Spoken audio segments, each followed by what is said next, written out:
Ladies and gentlemen, welcome back to ESA Rivals. My name is Kagolaneke. With me today is the wonderful and beautiful Lynx. Now, we have a game here tonight. It's a best of three between Supernova and Phantom Legion. Now, something interesting to note is that Phantom Legion was once wasted potential, but like we said before the stream went to the break, I guess now wasted potential is just full of potential Do you because just the reuse Phantom your own Legion. joke? I did, yes, but at least I said it was from before, so Okay, I'm not, fair enough. yeah. But Fair with enough. that being said, we are just about ready to get started with the game. But the map picks, I'm not sure if it's on screen right now or not, but I am just going to spoil it anyways.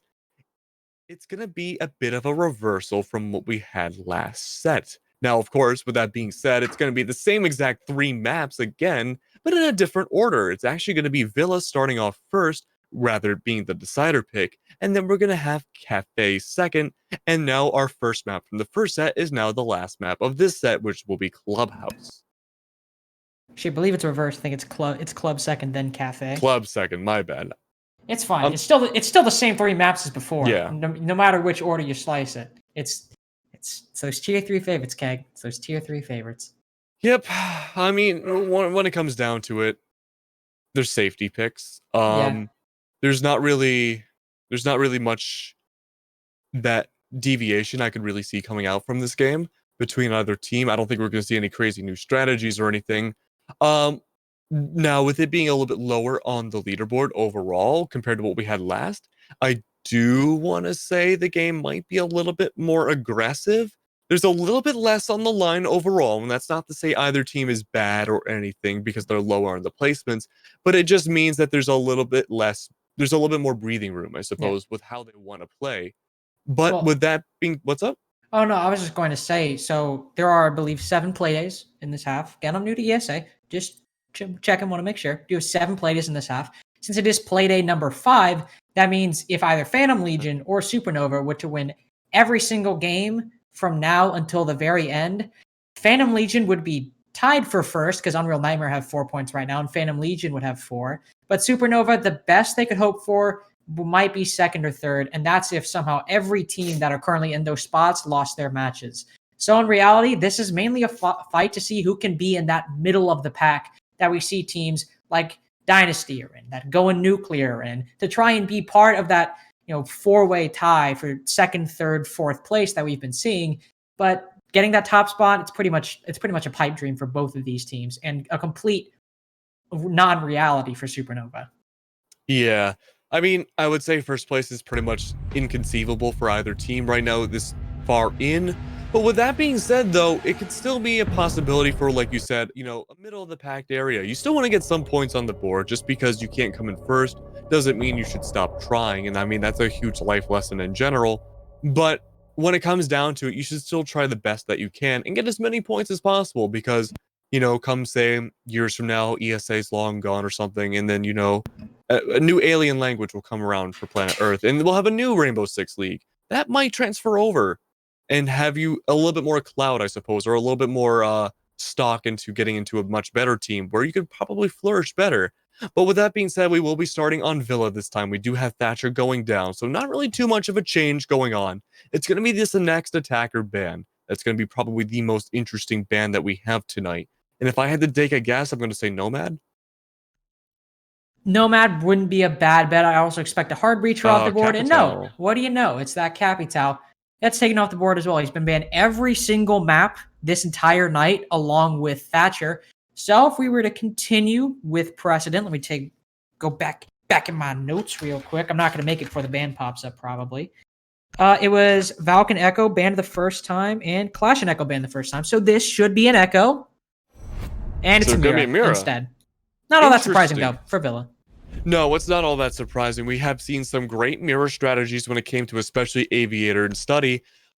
Even outside of Aviator and Study, we do see the mirror windows placed heavily going into Master Bedroom. But that last Defender ban is going to be interesting. It's the Wamai going down, and honestly, I'm surprised we haven't seen Wamai ban more often. He is an incredibly strong operator right now, and he's used a lot in pretty much every single map, and for good reason. He's a great Jaeger alternative designed to lower Jaeger's ban rate, but instead, his pick rate, but instead they work in tandem. And for pretty good reason. It's able to stop a whole bunch of projectiles. But with him being gone tonight, we're just going to see Man Bun on the Jaeger by itself. We do have the Mute Mozzie combo, and that's going to be very interesting to see how that will play into affect the drone game on Supernova's side. And Flam will not be playing the Zofia, it seems. Instead, they'll be switching over to the IQ, which will be good for getting rid of those gadgets, but instead, trying to debate us, going to be returning to that IQ. I always feel like, not Groundhog's Day, but I always feel like I'm stuck in the past. Maybe like, yeah, I guess it's like Back to the Future 1 and 3. Like, I've taken a trip all the way back 100 years ago. The Mutant Mozzie was the main meta that was around. Now, of course, it wasn't actually 100 years ago. It was around February, March, about Invite 2020 time. But Mutant Mozzie was the main meta. It was long before Jaeger and Wamai was even a thought in people's minds. But so far in ESA, it has been the mainstay alongside that Jaeger and Wamai combo. And even when Wamai is still in play and you have that opportunity, we see many teams still opt to go for that Mute Mozzie combo, as notably during that last matchup. 10 seconds to go. We saw that Mute Mozzie so often, Keg. And I just, it's nice to see. It's nice to see something different, but it is still a bit confusing even when he is on the board. I can definitely understand the confusion. I think that Mute Mozzie combo on Cafe worked really well because we saw a lot of the C4s used, at least on the Mozzie side. It was used heavily. The Mute C4s, I don't think we ever saw any connect into a kill. We did see them get expelled or die along with the Mute, but it does happen, and that was just maybe player-oriented or exclusive to the players that were running the Mute last time. This time around, however, it's going to be trophy and statuary. There's a lot of vertical plays that could potentially come out from either the dining area or pantry that the C4s could be used, especially in bath and bedroom. But instead, no C4s. It's going to be a plethora of bullets coming down from the Legion, taking down your Ashe first. Now, it must be the curse of the night because we've seen Ashes become the opening picks quite a bit between the two sets so far. But with that being said, it's still quite a bit of time left. It's going to be around 2 minutes, and only now are we seeing the attackers starting to make their way into the bedroom and bathroom area. And so far, it doesn't seem like there's any sort of lower roam defense trying to stop the IQ from taking down the gadgets below.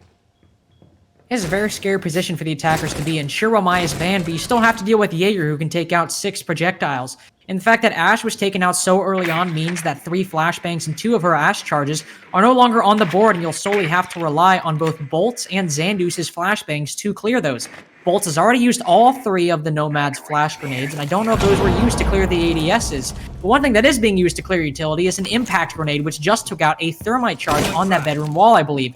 Flams as well, going to get taken out by the Mozzie, and I'm not entirely sure what JB's doing, but he tried to be serious, and obviously, as you can see, that didn't work out, and with a long pre-fire that I don't even think he intended to kill the Legion with, it takes out that Korean operator, and now, single-handedly by Sledge, it's brought back in the even favor, no side really gaining an advantage one way or the other, in a 3v3. But this being Villa, and that the defenders are an even man count, the advantage certainly does go slightly to the defense.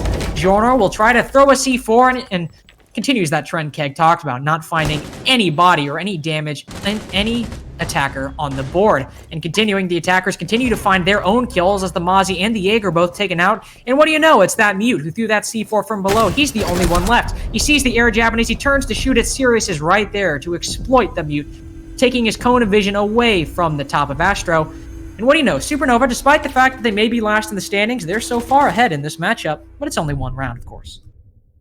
Yeah, absolutely. Now, for some reason, we did have 2 C4s on the board, that Mute and Mozzie, like we mentioned before, but neither one of those came out, or they may have came out but did not connect. Now, what's most interesting is that you bring out all that C4 utility, right? But I don't believe any of the defenders were really playing downstairs. I believe the Mute was, but the issue was that early on, he should have contested that IQ, who was gunning for all those upper stairs gadgets, and just took them out without any contest. And that allowed the Thermite to open up the wall, or at least attempt to before the impact came out.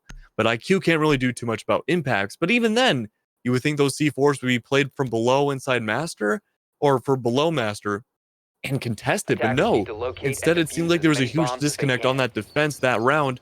And hopefully this time around they can, shape things up a little bit more, because we are running the same exact operator loadout again on Phantom Legion's side. We do see that Mute and Mozzie coming out once more, and I really want to focus this time to see where they place themselves at the beginning of the round, because I think that could be a huge game changer for Phantom Legion, whether or not this will be a 1-1 or a 2-0 for Supernova.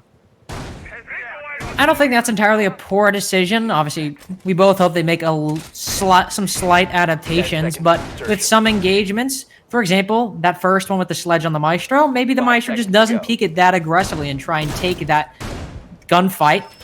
And same with the Legion. Then again, to be fair, he tried to swing it, but it was really a lucky pre-fire coming out from Sirius to end up getting the kill onto the Legion.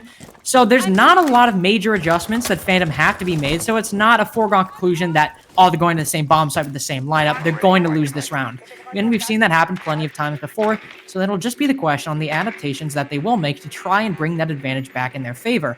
And as we mentioned, and Keg mentioned, we weren't so sure about how many defenders were playing down below. This time, at the very least, it appears to be none of them. And Giorno C4 from below, well, you have to rotate down in order to try and make Lightning Strike twice. Or Lightning Strike the first time, I suppose. Yeah, absolutely. And no, I think having the same defenders is perfectly fine. Like I said, I think it really depends on the positioning of these defenders. All the mute jammers are going to go down this late into the round, which is always nice. But like we said before, or at least what happened last round, Nick again with the IQ going to be playing the horizontal game, looking for the upwards going up verticality. Again, there's no defenders going downstairs, so there's nothing really contesting everyone playing downstairs. We do see the G8 on the IQ, and now we get a first-person view of taking down the utilities that is not being contested whatsoever. But it's going to be really smart because the Nomad's going to be right above the IQ, no chance of being taken down by that C4. But it's looking like this time the attackers are playing a much more defensive style, or a much more passive style, because we still see the Maestro and the Legion still left alive. But it also looks like there's a bit of a struggle as well, because we do see Legion inside of Statuary, not able to really find this connected shot. And JB this time, actually no, never mind, JB's going to be going down again, but it's Trist. This time finding the opening kill on the Flams. That's Fear Zofia going down. But Bolts does bring it back and take down Trist. But no, it keeps going, Lynx. It keeps going. Sirius takes down Man Bun as well. And now you're down to that Mute Mozzie combo, but the C4 falls in his hands. Not able to bring it out until it was too late. It's a 4v1, and it's going to be Mozzie left alive. He takes down Sirius, but he still has 3 more to deal with. C4 goes down. It gets shot mid-air. Not going to connect, and that's going to be Bullets taking into return. Rotating through the bathroom, you're going to see the fallen C4 of his comrade not able to succeed in going off. No exploding fashions today, no fireworks coming out on this villa. It's going to be a roll around, but as predicted, it's going to be the line of sight already waiting for the flank. It's going to be Nick who takes down Buzz, bringing it to a 2-0. In hindsight, I was watching the stream and I noticed that actually the Maestro didn't, in that very first round, he didn't swing the sledge. He actually got a nade thrown at him. And that important thing to note, that shows that Supernova, they're doing some pretty coordinated attacks. And I think that's the reason they have won so far. They've already won 2 attacking rounds on Villa. And that's pretty impressive given this map's history for being incredibly defender-sided. Also going into that, since the defense is opting not to try and change too much in their lineup, this will be the first time they're bringing out the Smoke and the Castle instead of the Mute and the Legion last time. Oh, look at that. He's going to 6-pick from the Castle to the Clash, an operator that was banned last series and wasn't even played when she was unbanned. I'm very interested to see where they play this Clash. We often see her either played inside of 90, but honestly, she can be played pretty much anywhere and still be a headache for the attackers no matter what. It's interesting to swap out the Castle for the Clash. Now, I can understand where they're coming from, and I think it's also a decently good idea, but I'm curious to see how the execution is going to go down. We don't really see Castle too often when it comes to Aviator. It's not a bad pick, but it's also not 100% necessary, I don't think. I mean, there's definitely places where it could be viable to put it down, but generally we don't see Castle a whole lot on Aviator. But the Clash will be interesting, especially where she goes. If she plays on 90, like I believe you predicted, Lynx, this could be a really big stranglehold for Supernova trying to hit, the site from the north. But if they're not able to do so, they might be forced to either play from below or from those eastern stairs, or maybe even just from study alone. But maybe not having drawn out the Clash just yet. It's going to be mostly a master bedroom take, I believe. But no, I was wrong. It's going to be going down and going upwards from Pantry. And of course, yet again, I was still wrong. My analysis cap has been very off today. It's going to be from master bedroom going forwards. But the Clash is definitely going to be what we need to see the most this round, to see what kind of explosive effort will come out of it. It's going to be especially tough. Obviously, the main 2 operators you think of when you're clearing out a Clash, it's usually Callie, who's obviously not on the board on Villa, and Zofia, who is also not on the board for Supernova. They're instead bringing this Nomad and this IQ. And the IQ, while certainly a useful pick, you saw she just takes out the default cam right there, really needed that IQ scanner for that. Maybe just wanted the 10 points you get associated with it. But the lack of a Zofia is going to mean that taking out the Clash is going to be infinitely harder. Now, we can't expect it, as it was a 6-pick off, and a Clash 6-pick isn't all that unheard of, but as you can see, they're not playing in 90, they're actually playing on the top of main stairs. The Maestro and the Clash won't stop Bolts and Nick both from taking out 2 key operators, the Smoke and the Mozzie, and I think the attackers are just inside a Vault. Yeah, there it is. Nick, he's just with the G8 inside a Vault, and now it's already a 2v5 on site. Supernova has the coordination, and with 2 more kills, Phantom are answering back with coordination of their own, but it won't be for too long. Flames takes out Buzz, and in a minute and 30 seconds, Man Bun is already the only defender left in a 1v3, and he won't even pick up 1 kill. An incredibly quick round, all things considered, will be rounded off by Flams, the Ash, and Supernova continue their dominant attacking lead on Villa. I think the Clash pick was a really good idea, and it has a really good potential for execution. It's just, it was played in the wrong spot. I can understand having the Alda watch down those classic stairs, waiting for someone to peek up from study if that was the study attack. But lately, we haven't really been seeing too many attacks going from study or that study balcony. It's been mostly going from master bedroom, and that's where the bulk of the execution came from that last round. But it looks like, again, that aviator defense is not going to pan out. We're going to be going the dining room and kitchen instead, which, okay, I can understand that. You did go for an interesting strategy, but if that's your main strategy and not having the Clash work as a focal point makes you switch to dining room, that's a little concerning in my book. But if you just want to try a different site entirely just to feel it out and see what Supernova's weak against, that's also very commendable. And we do have Buzz this time playing the Pulse as well. A lot of C4 potential with having 3 on the board. Could be really good to get rid of that vertical play.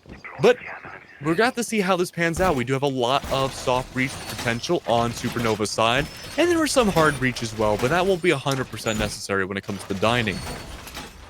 Certainly not all that, not as necessary as, say, other sites like Aviator or inside of Trophy, but instead it will actually be Aviator. They switched the site last second on us, Keg.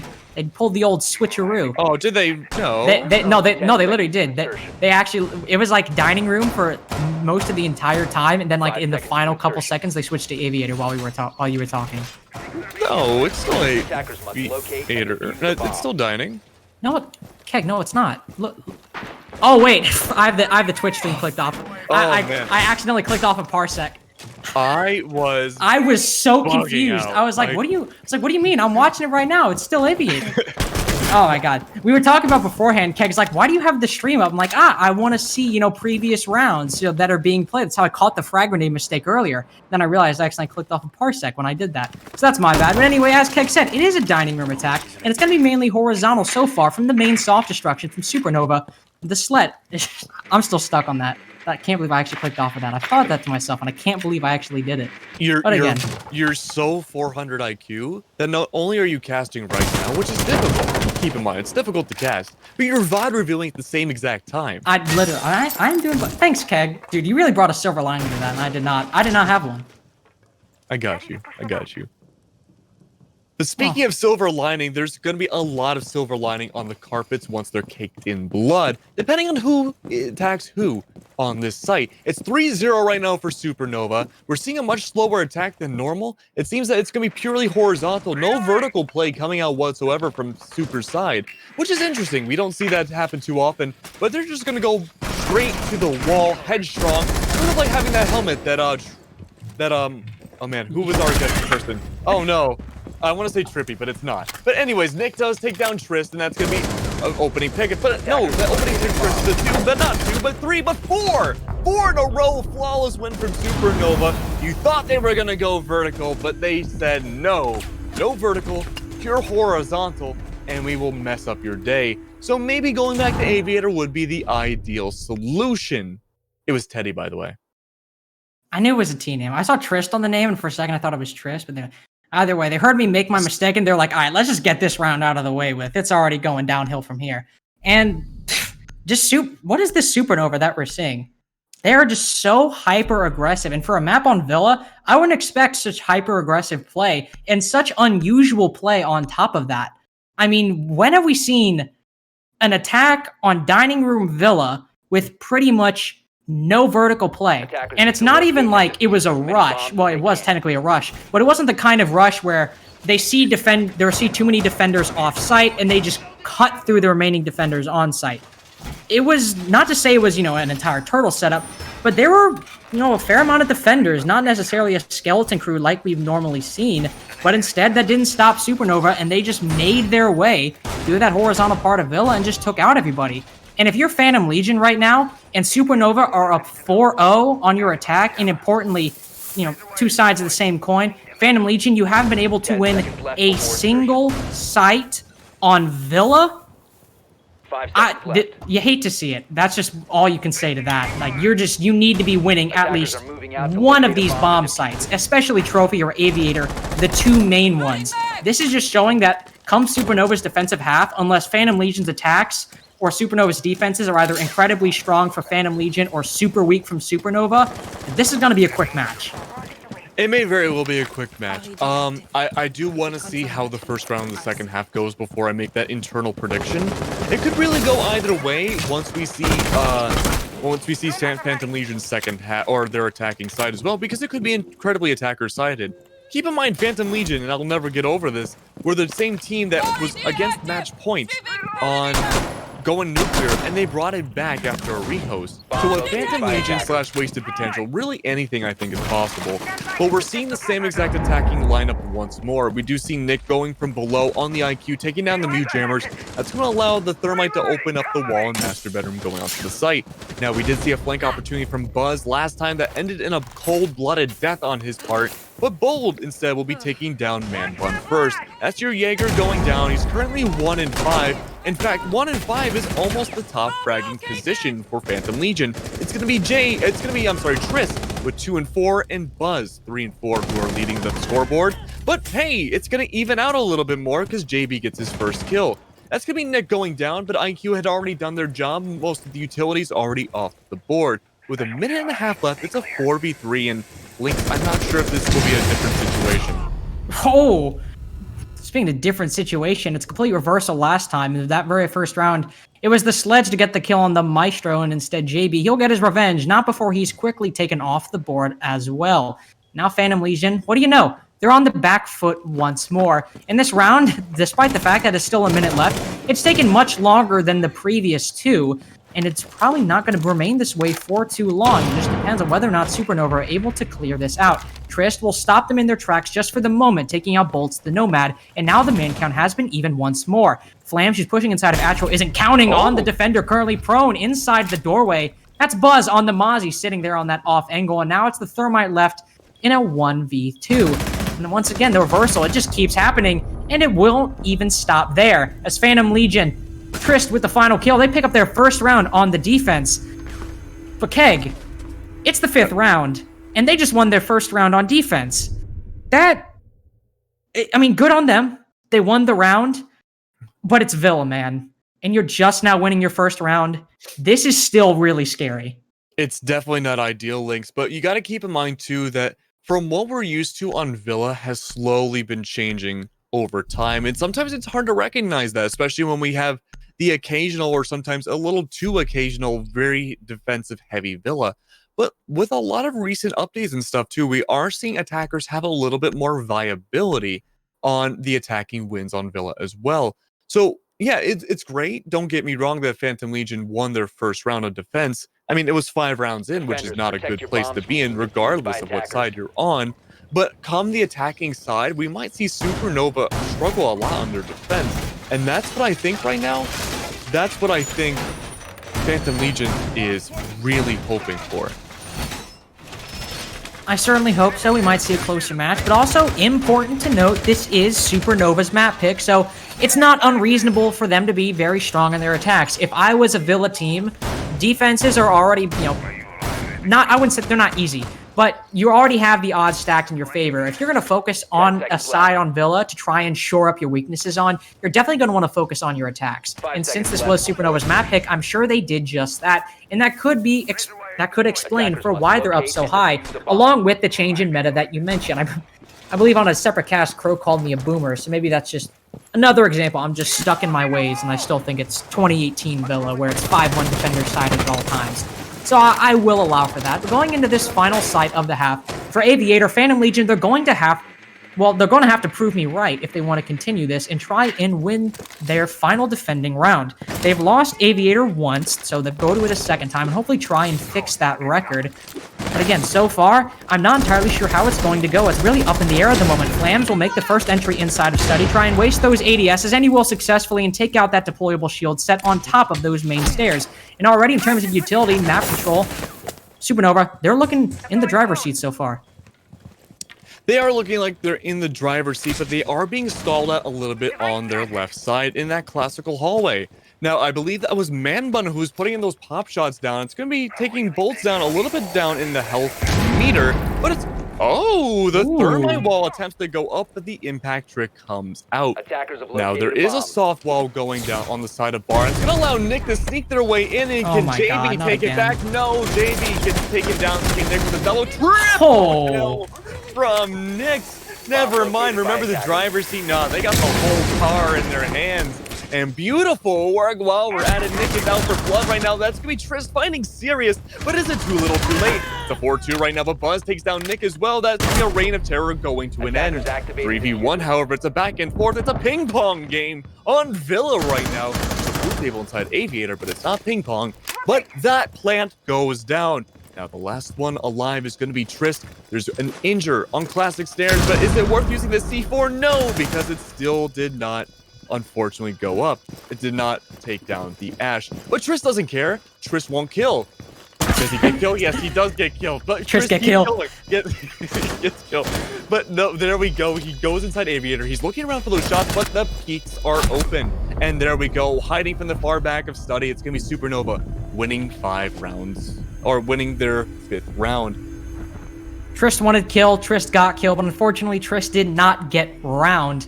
And that was a round that, well, Phantom Legion certainly needed going into their attacking half. It's a 5-1 going into the defense for Supernova. And again, I'm still leaving in the possibility this could be an attacker-sided game. We have seen attacker-sided games before in all levels of play. It happens, and it's certainly not out of the realm of possibility. But from where I'm standing right now, and how Supernova have looked so strong, not just in terms of their attacks, but in terms of coordination, positioning, and the gunfights they're taking, well, or the fact that they're winning gunfights that honestly they shouldn't be winning, they look to probably be in a position to propel themselves to victory in their defensive half. I mean, how do you, as Nick, somehow walk into Aviator where there are 3 defenders all sitting on site, and you get all 3 of those kills, and the defending side either doesn't refrag or barely gets anything noteworthy? Well, I mean, that shouldn't be happening. I want to touch upon that for a second, and I have a good explanation as to why that's happening. Now, I think it's really unprofessional for a caster in any position to really directly harp on a player. So, if you're VOD reviewing this, I don't want this to come off as harsh, but I really think a lot of the blame, to an extent, comes down on JB. Now, the reason why I say this is that he's on an anchoring role as a maestro, but we haven't seen those evil eyes be used whatsoever. We've been seeing a lot of the times, at least on the Observer, when we've been seeing JB, he's been going for these really wide peaks. And yes, he has had some success, and I'm really happy about that for him getting these kills. But a lot of the time, those opening picks are going against your main anchor. And when that happens, it's a huge snowball effect, because we had seen there, it was Nick who took down, I believe JB was the 2nd kill in that 3-kill streak, yes. But even then, you lost full control of one of the sites. In fact, I would say you lost full control of the entire floor. Now, with JB, and I can't remember who else it was the Jaeger, I believe, going down, that put the rest of the defenders in a really bad position of a retake that they really shouldn't have had to do. Now, again, it's a situation to be in. Maybe he's not too familiar with being on the anchoring position, and it does happen. Those are really hard site at times for being an anchor, especially in a maestro position. And if you want to run and gun, it can be especially hard because you have one of the most powerful guns in the game in your disposal, and you're being told not to use it all the time. But speaking of not being able to use it, it's me, Manbun, who goes down first. Manbun takes down Sirius. I'm in Valorant mode right now where Rick gets rebirth. But that's going to be your Doc going down as well, and it's kind of a running issue on both sides. Your main anchors are going down on both sides first. and that's not what you want to happen on Villa. It really isn't. And with that ACOG being taken off the board, the fights are certainly going to be a lot more close quarters for Supernova. And Phantom Legion, they got the opening pick. That's exactly what you want on, well, any attacking round that you play in Rainbow Six Siege. And Supernova, the odds are still in their favor, though. Despite the fact it's a 4v5, it's still Villa, but it's going to be much harder now that one defender's taken off the board, and so many are taken off the board all at once. Almost as if they read my mind, and now it's just bullets left in a 1v4. The Gridlock's literally standing still, but he still misses shots. We all miss those kinds sometimes. That just makes it even harder to clutch this 1v4 out. Pings will come out to mark JB on that Hibana, currently sitting behind the defender's very own deployable shield, and he finally finishes off, but that's all he'll get. Jorno finishes off the Jaeger, and now Phantom Legion, they're trying to bring it back, and they've won a very important round going into this, denying Supernova match point. Absolutely. Now, if it does go to match point, that means Phantom Legion will have to force into overtime. Now, while that's still a huge possibility on the board, at least now it's not looking, nearly as bad as before. It's 5-2, and winning that first defensive side is really important, like you mentioned, because now it gets the ball rolling. We're seeing a lot more flexibility in these operator picks. We're going to Aviator, there's no Maestro, there's no Clash either. And we're actually not going to have any ACOGs at all. It's going to be entirely potential roamers on the board. We have the Alibi especially, which I always love seeing because we don't have her often, but her gadget is surprisingly flexible with how it's deployed. I certainly do enjoy Alibi. She's a personal favorite of mine, but in a comp setting, I'm always a bit weary for the reason she's brought. She certainly has her uses, not to say that whenever she's brought, it never makes sense. I have seen times where somebody brings an Alibi, and it's like, oh, okay, I can understand that, whether it's be used to waste some time, because, you know, when you shoot an Alibi, you get marked for 5 seconds, and it's also some useful, very short-term intel. But contrast that with Phantom Legion's defenses, which is a bit of a risky thing to do, considering that for the most part they weren't successful. But why not bring a Maestro? I mean, sure, you've got the Valkyrie, but it's more intel and more utility that the attackers have to deal with and destroy. So overall, again, we'll just have to see how Bullets plays it. Maybe it'll be something game-changing, and maybe my mind will be changed. But once again, it's just a bit of a confusing move overall. Yeah, I'm curious to see how it's going to go down as well. I think you're completely right, Lynx, that the Maestro is always a good pick. And we did see the Doc last time as well, but that Doc was the opening pick before. So maybe that aggressive nature from the attacking side in Supernova is going to carry over to their defense going forward as well. And maybe they want to play the retake game, question mark? That is like the only answer I can really give you. But it looks like we're going to see a bedroom push once more for Aviator. It's becoming the more common way of pushing the site.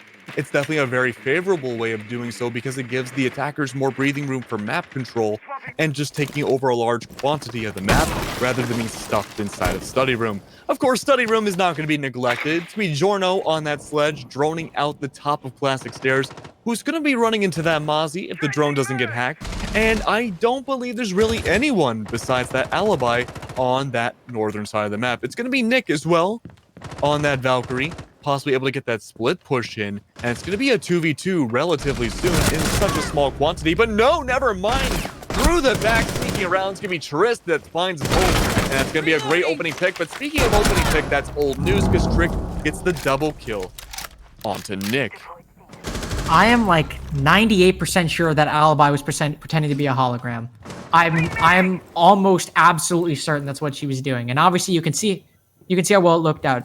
Okay, so she was actually leaning. So never mind, she wasn't. I thought she was for a second, and I was not very happy. But okay, that makes more sense. She was just holding an angle. All right, for sure. But Phantom Legion, they're still up 1 body. And now they're up 2 bodies as Seriousness gets taken down by his very own Goyo shield, likely by an Ash charge. Oh, no, actually it was a Zofia charge taking out that shield.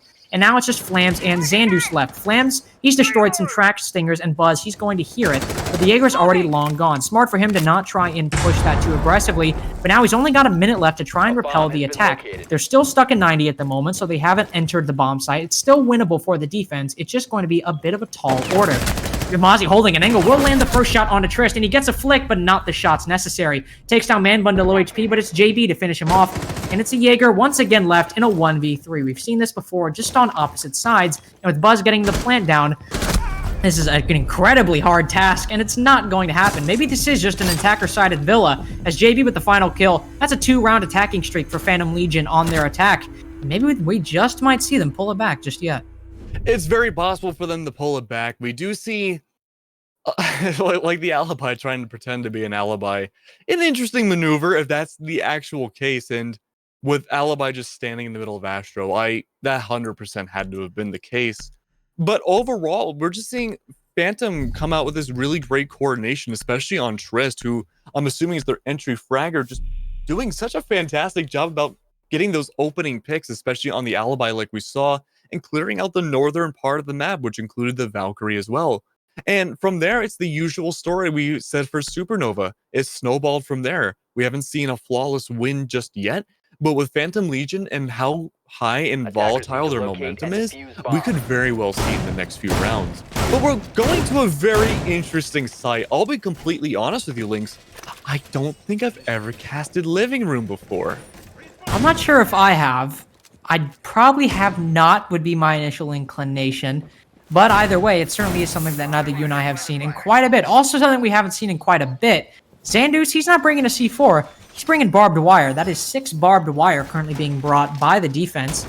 Maybe it's so incredibly vital to their strat that they opted to take away a C4 from the Mozzie, but I hope that's not something they regret later on. We've seen some teams, on all levels of play, they'll make a switch like that, and later on it'd be like, oh, that really, we could have used a C4 right there, but instead, it's just going to be the barbed wire that they have, and the only C4 on the board is Nick currently. Considering that a lot of the living room takes are resolved around those vertical play, might be a move that they're going to be hurt and wishing they hadn't made later on. Yeah, absolutely. I'm kind of on the fence about whether the Mozzie should have had the C4 for this, because I feel like Supernova's expecting a very fast, or almost rush-like play that they used on Dining Room and Kitchen. What I'm most wondering about is why Supernova didn't go Dining Room themselves. Now, I'm sure there's a reason for it. They must feel more comfortable on the off-pick, which is Living Room, and maybe they're banking on that Phantom Legion isn't comfortable on the site, which, again, very plausible. We don't know yet. But overall, I think Mozzie lacking the C4's okay. I mean, it's kind of a 50-50. It depends on how they think this round will go.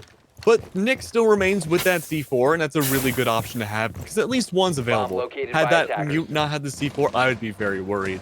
But with 1:57 left, we're not seeing any deaths on the board just yet. But it's going to be Trist putting up a lot of pop shots off on, I believe, the main floor. But it's going to be 2 bodies on top near 90 hallway, and it's going to be Buzz who finds Flames going down first. That's going to be your Jaeger off the board. Flames has been one of the more consistent players for Supernova's side. Unfortunately, they're going to be going down first, so we won't be seeing that consistency this round, but I believe that's going to be top boards under control for Phantom Legion's favor. That's going to ask the big question though, Lynx. Where's the rest of the team?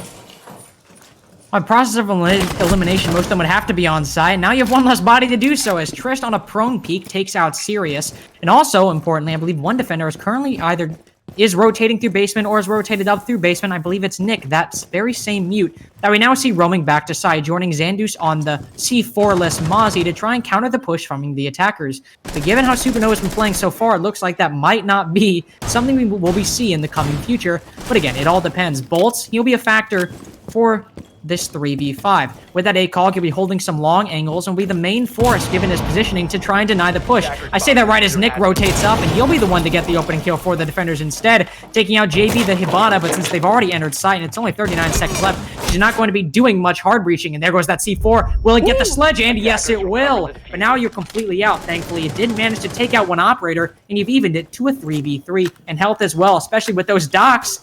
Will be even. Unfortunately, he did miss his very first stim, and it'll take all 3 to get Nick up to full HP. But while the attackers are getting the diffuser down, Trist will take out one more. That's the mute, and this is all but over at this point. And it's going to look like another Phantom Legion round. Yeah, it's definitely looking like a Phantom Legion round right now. The main question for the defenders is, how were you planning on taking it back if the plank went down? It looks like it... Oh! That's how. Okay. Bolts with a double kill! Coming out in the post-plant situation. The big question right now is, where is Trist? She's right there. Trist peeking at the last second, taking down that diffuser, listening for that little sound. The highlight blended in with the walls of Villa. I don't know if you caught that too, Lynx, but I could not see where that ash was. But it does happen. Red on pretty much a terracotta red. Bolts did the Oh, literal best you could do in that situation, just short of winning it. But overall, as a defender, you play the offsite, and I guess they weren't expecting Supernova. They weren't expecting Phantom Legion anyway to get that plant down, because it seemed like there wasn't much of a plan for the post-plant situation, and there's a huge struggle at that point. But overall, Bolts made it work. The MP5 ACOG came out, got a double kill, but unfortunately in the post-plant, wasn't able to find that angle onto the Ash, and was of mice and men, pretty much. callback earlier, if you're not aware. Yes. Right, we referenced Mice and Men / The Walking Dead in the previous matchup. But overall, Supernova's defensive play, that round was kind of confusing, and the first example I have of that was the study hold, or lack thereof. As I'm sure you guys saw, they devoted 2 barbed wire and an ADS to hold study and, deny projectiles and waste time for the attackers, but the Jaeger was either rotating back or was playing over in trophy, and it just seems odd that they would devote that much utility to literally nothing, to nobody playing in that same area. And that's just kind of been the theme of Supernova so far. Not entirely sure what the plan is, and Phantom Legion, they clearly have a plan on these attacks. They know exactly what they're doing. They know what they're clearing. They're taking advantage of that. And going into trophy, this is probably something that they're going to end up utilizing. And with a similar operator lineup previously, nothing all that crazy. I don't know, man. Phantom Legion, they're just proving me wrong. This is an attacker-sided Villa. Yeah, I mean, it's been attacker-sided all throughout so far. In fact, going through my notes, I think we've only seen 2 defensive wins, maybe 3 defensive wins between all the teams in total so far. Coming very close to an even 5v5 right now. It's definitely not what I think the majority of all of us, including the audience, were expecting to come out. But hey, we're happy regardless. We get an actual match. All things considered, however, we are seeing a slow start for the attack right now. Now, something to keep note is that we do have 2 C4s coming back on board so far, and we're seeing kind of an early aggression here. It's going to be the Vigil holding onto the site, getting that initial kill onto Man Bun. Fortunately, Man Bun has been either having really good rounds or really bad rounds, either being the opening pick or the one finding that opening pick. But Trophy has yet to be slayed and yet to be touched so far, and with the study being held down really well, it's going to not be in Phantom Legion's favor so far. Of course, as I say that, it's going to even out a little bit. Bolts gets taken down. He was the playmaker of the last round, but unfortunately, no Doc this time for him. It's going to be an even 4v4.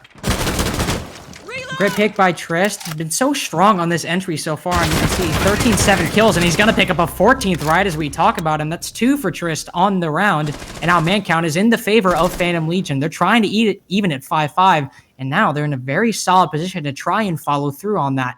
There are still defenders on site, though, so that means it's never completely out of the question, especially on Villa. But again, given how attacker-sided it is, for all we know, this could be a Phantom Legion round, and we just don't even know it. Seriousness will once again be the first line of defense. The Doc seems to be continuing to play that position as the very first defender to go down on site, but instead it'll be Nick, the Bandit, and that's your C4 off the board. One still in the hand of Xandus, but again, it's a 2v4, and unless he's rotated down, he might not make much use of it. Seriousness takes out 1, but Trist with 4 more takes out that C4 right as I talk about it. And if I were to guess, Seriousness, every time I talk about an operator, they end up dying immediately after. I'm going to guess that Sirius is about to die. And no, he won't. He'll continue to keep aiming. He'll also some barbed wire get broken over by that bedroom. Both exchange some shots with the Hibana, but neither taking damage either way. But he's just not able to move all that much. He definitely does not have a lot of room to breathe. The attackers don't have the defense, and it's actually Seriousness that does hold it. He takes out 1, the Sledge, but they've got a crossfire set up, and it looked like he almost might pull it out just for half a second, but JB, he's got the crossfire set up, and they even at 5-5. With 5-5 evening it out, I don't think anyone was expecting to have a turnout like this. Who knew that this would be a closer match than the ones fighting for second place in the rival series right now? 5v5 on map number 1, no less, between Supernova and Phantom Legion. Now, of course, like we have said before, that doesn't mean that just because they're not fighting for 5th place, they're actually fighting to see who's going to get 1 more point on the board. Between Supernova having 0 and Phantom Legion having 1, doesn't mean that they're bad teams at all. In fact, they're both really good teams. But it does mean that wasted potential has been no longer wasted. Again, Phantom Legion, I know. But Phantom Wasted Potential has had an interesting time between you and I, Lynx, because of how they've played before. Sometimes they'll do really bad in the beginning, and then suddenly something will click, and we're seeing that happen once again on map number 1. That happened on their first map number 1 as well. Something about comebacks, I suppose. They're just trying to give us some good matches. Oh no! Always trying to play the underdog, trying to make us second guess. But it looks like we will have a rehost. As remember, Supernova, well, they have lagged out, unfortunately. You hate to see it. You hate to see it, especially. Well, maybe this might be a blessing in disguise.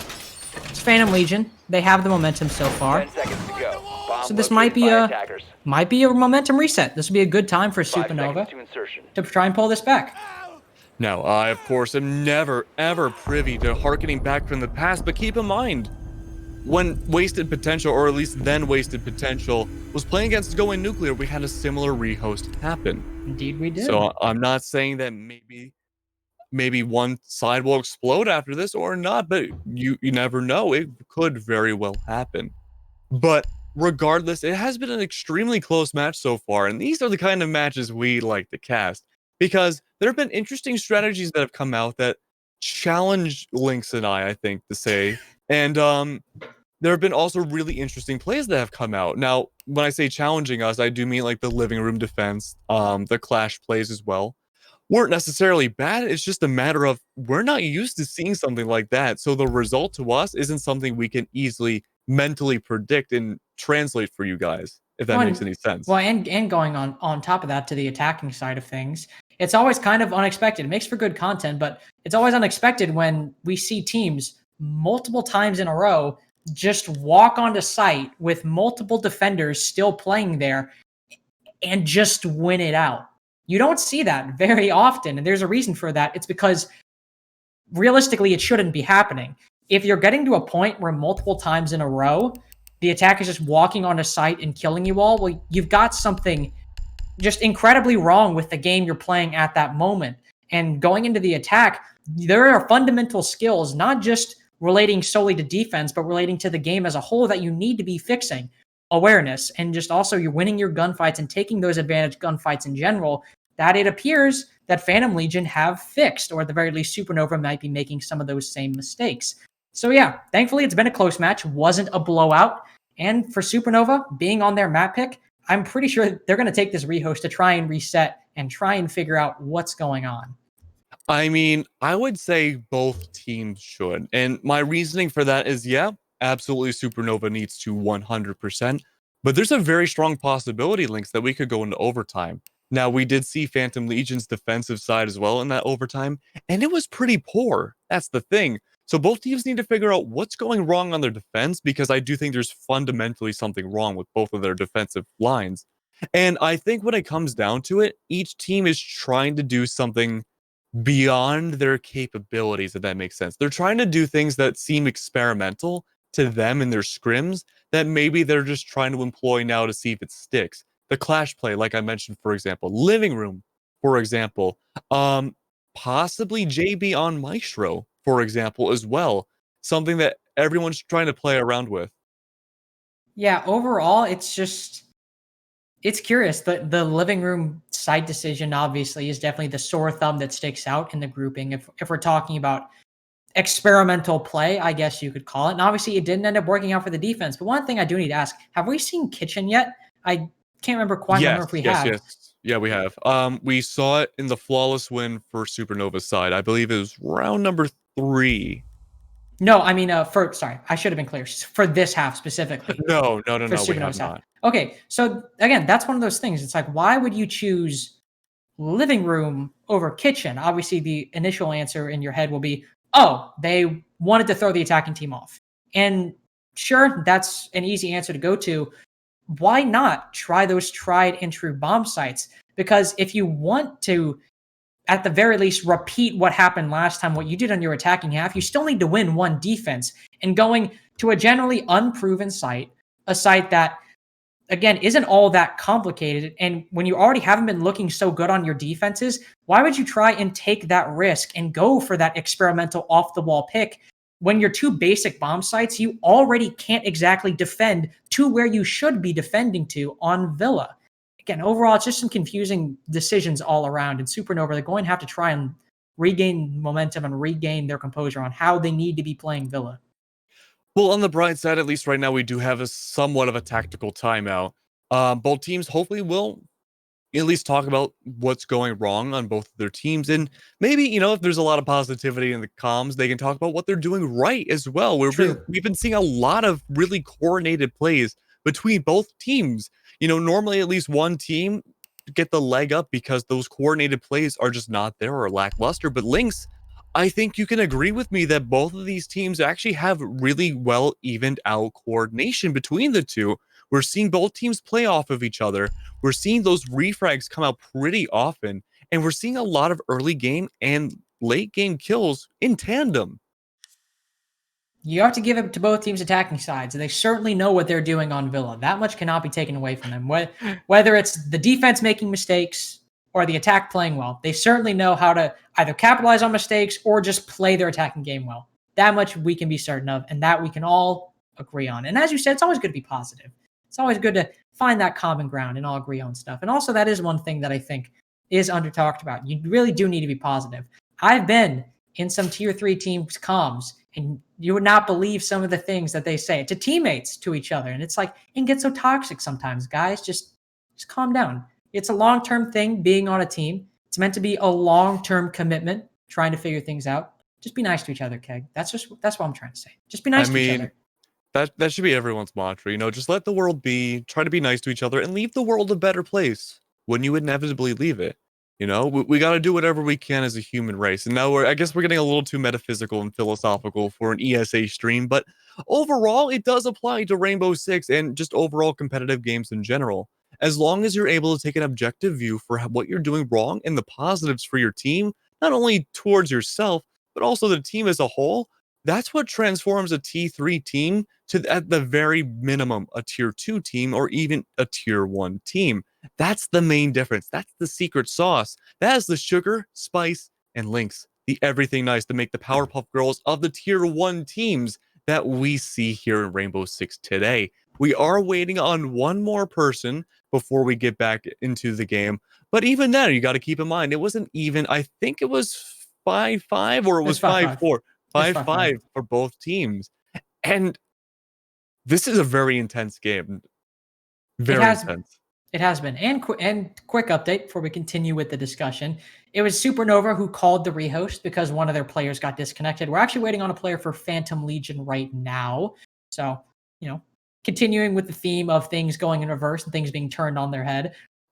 The opposite team who called the rehost that we're waiting on. But again, it happens sometimes. Siege is just such a weird game. I mean, obviously, Keg and I love it. We're casting it. Love this game to death, especially me. I've been playing, Keg, I don't know how long you've been playing, but I've been playing since launch, off and on, till about Wind and Bastion.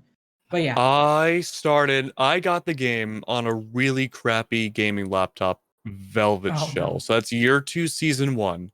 I got it because I love destructibility and just the malleability of environments and games like Minecraft. I love it. But it was like, whoa, I like shooting games and breaking stuff. This was before Fortnite was a thing, so that wasn't a concept yet.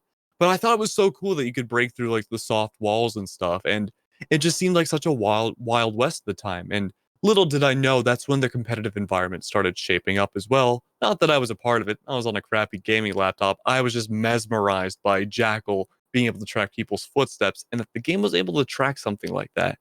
But overall, it was really important to me because I was really, really sick at the time when I got the game, bedridden. It turns out I had a dairy allergy, and that's why. But no one knew about it. And so no one was able to find out. So that's why I was bedridden. But I just spent that whole time playing Siege on a mouse trackpad. And it really just changed. I guess it was like a growing up experience because I've learned a lot of life lessons from the production side of things that you can translate over going forwards. And Rainbow Six is a huge building block, I guess, now of who I am. Sure. I'd absolutely agree to that too. I mean, this game has been part of my life for 5 years. I just want to I want to, I know it's been so long since that game came out. It's absolutely insane. But it is taking a bit, and Keg and I have already previously stalled for 30 minutes on a broadcast last week. I don't think we want to repeat that again. You're probably getting sick of our small talk. So we will send it to a couple minute break real quick. And I say couple minutes. Don't entirely know how long it'll be. Still waiting on that player. But we'll see you in a bit.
All right. Lady.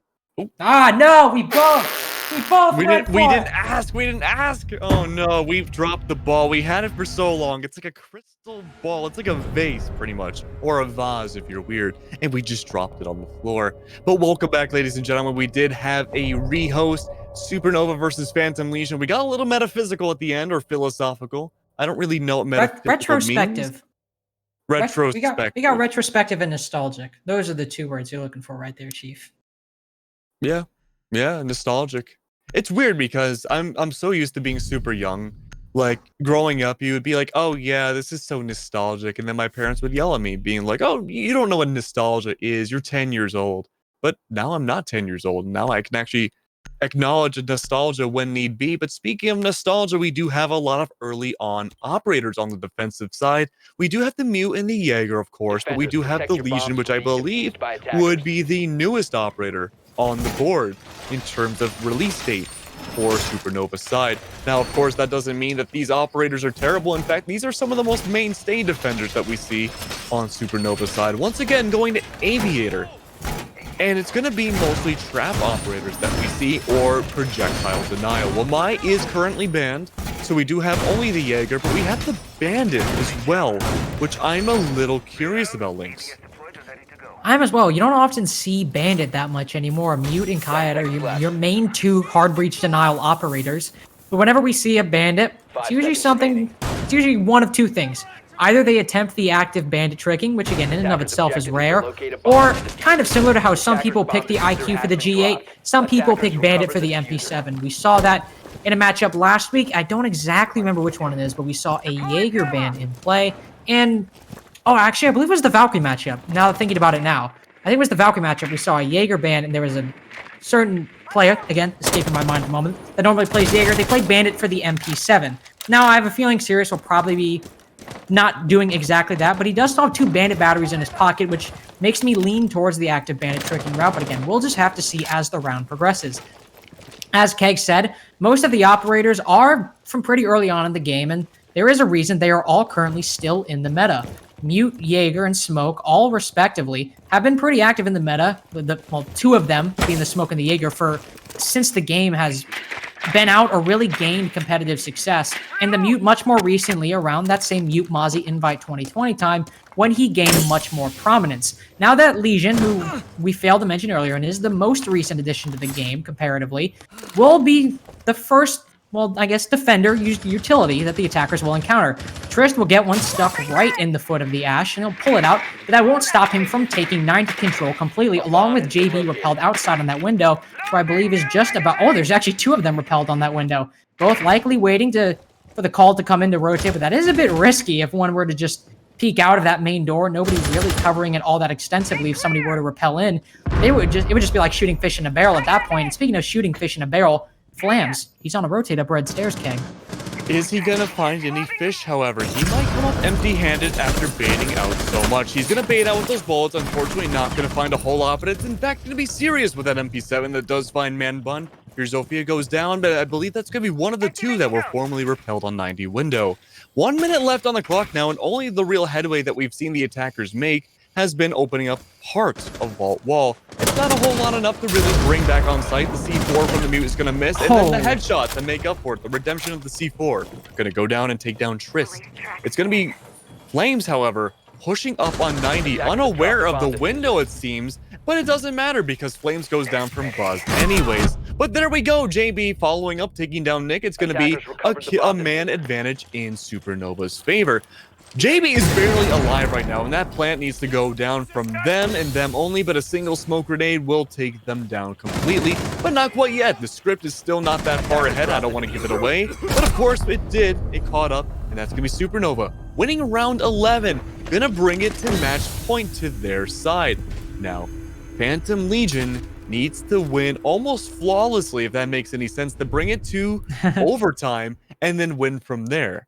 Now, they are complaining about the servers. Apparently, that rehost was mostly due to a Ubisoft issue. It does happen. It's online, unfortunately. But all things considered, it has been running fairly smoothly so far. But again, Link's Phantom Legion needs to bring it forwards. They need to win this last round. In fact, that was the first defensive round win that we have seen Supernova win in this half. Yeah, so at the very least, we are on pace with that previous 6 rounds that we saw. Only 5, well, I say only 5 attacking rounds were won, and only 1 defensive round was won on the side of, well, the defense. And going into this, it looks like that pattern either A, will repeat itself, in which we will go to overtime, or B, it will not, in which Supernova take the map 7-5. But going off of the attacks previously, Phantom Legion have looked far and away to be the dominant team on this half. Now, of course, that rehost is the great equalizer. It has the ability for a team to shore up all of their mental issues and get back on track, to get right into the round and start getting some more rounds in their favor. And it also serves on the opposite side for Phantom Legion to lose much of that momentum. Already a little bit concerning as they have to use a C4 for a rotate hold, despite the fact that Xandus has 2 impact grenades in his pocket. We'll look past that, though, for the moment. Maybe it's just a miscommunication. Maybe Xandus has some other purposes for it. Not entirely sure, but a C4 going off the board immediately, Keg. That's a bit worrisome. It is a little worrisome. Overall, that C4's already been expelled, and correct me if I'm wrong, that was for the rotate. But again, you're just down to Flams, the last one with that C4. And I mean, it is the Pulse. I'd be a little bit more concerned if the Pulse used it for the rotate. But if it had to be one, I mean, it really should have been the Legion. But, yeah, you know, what do I know? But overall, we are seeing this attack be a little slow. It's looking like it's going to be Study Side, going towards the southern end of the map. And already, they're making a lot of headway, getting themselves into Study Room.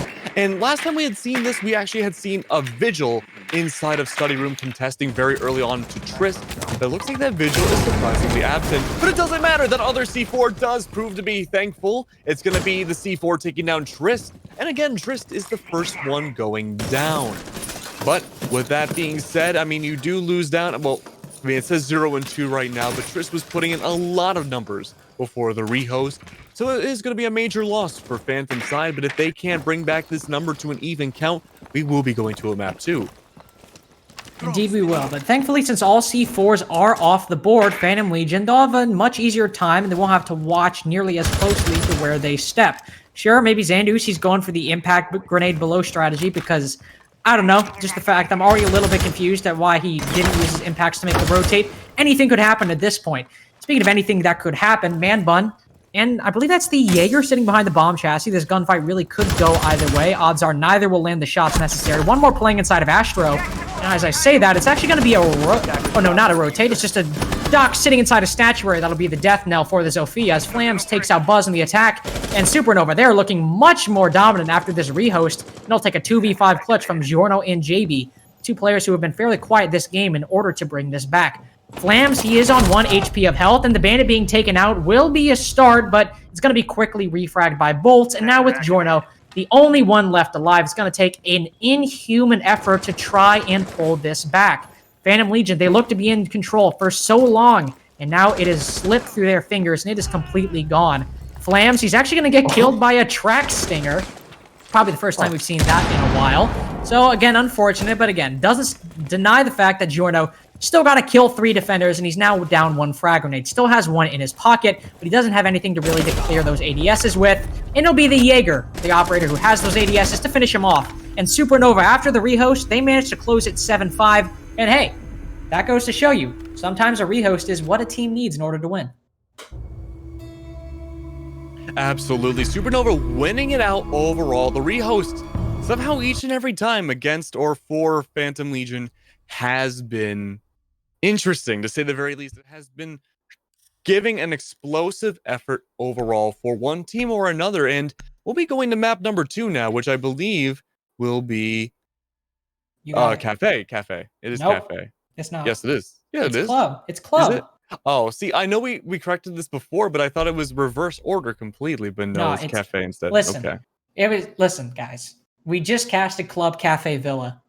And we're casting the same 3 maps. It happens. It happens. It blends together. It really does. It does blend together. I mean, when teams play like the same 3 maps and then maybe a random 4th every now and then, it can kind of get diffusing sometimes. Did I just say diffusing?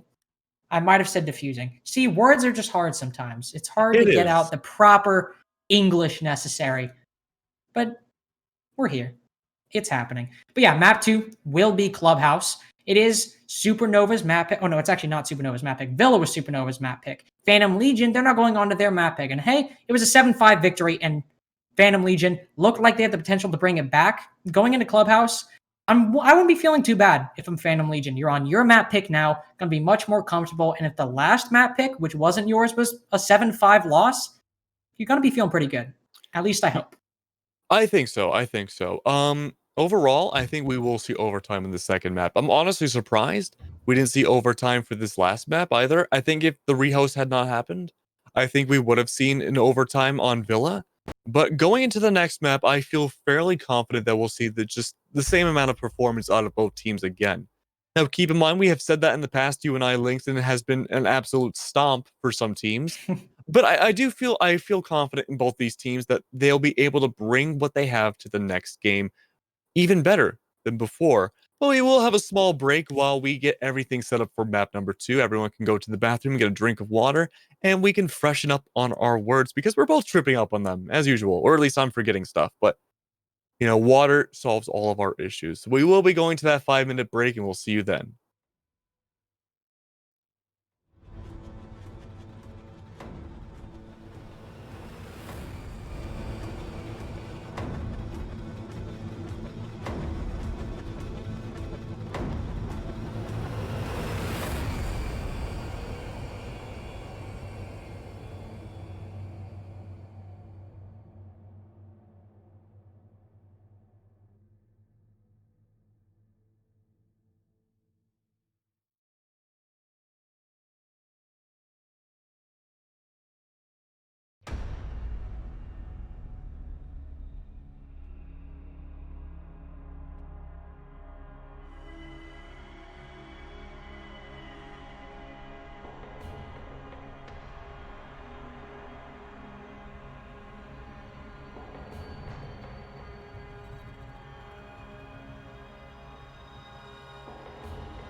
We are not tripping over each other's words this time. Hello, No. welcome back, ladies and gentlemen. Supernova versus Phantom Legion. We're getting straight into map number 2. It is going to be Clubhouse once again, to nobody's surprise. Definitely not my surprise. And not mine.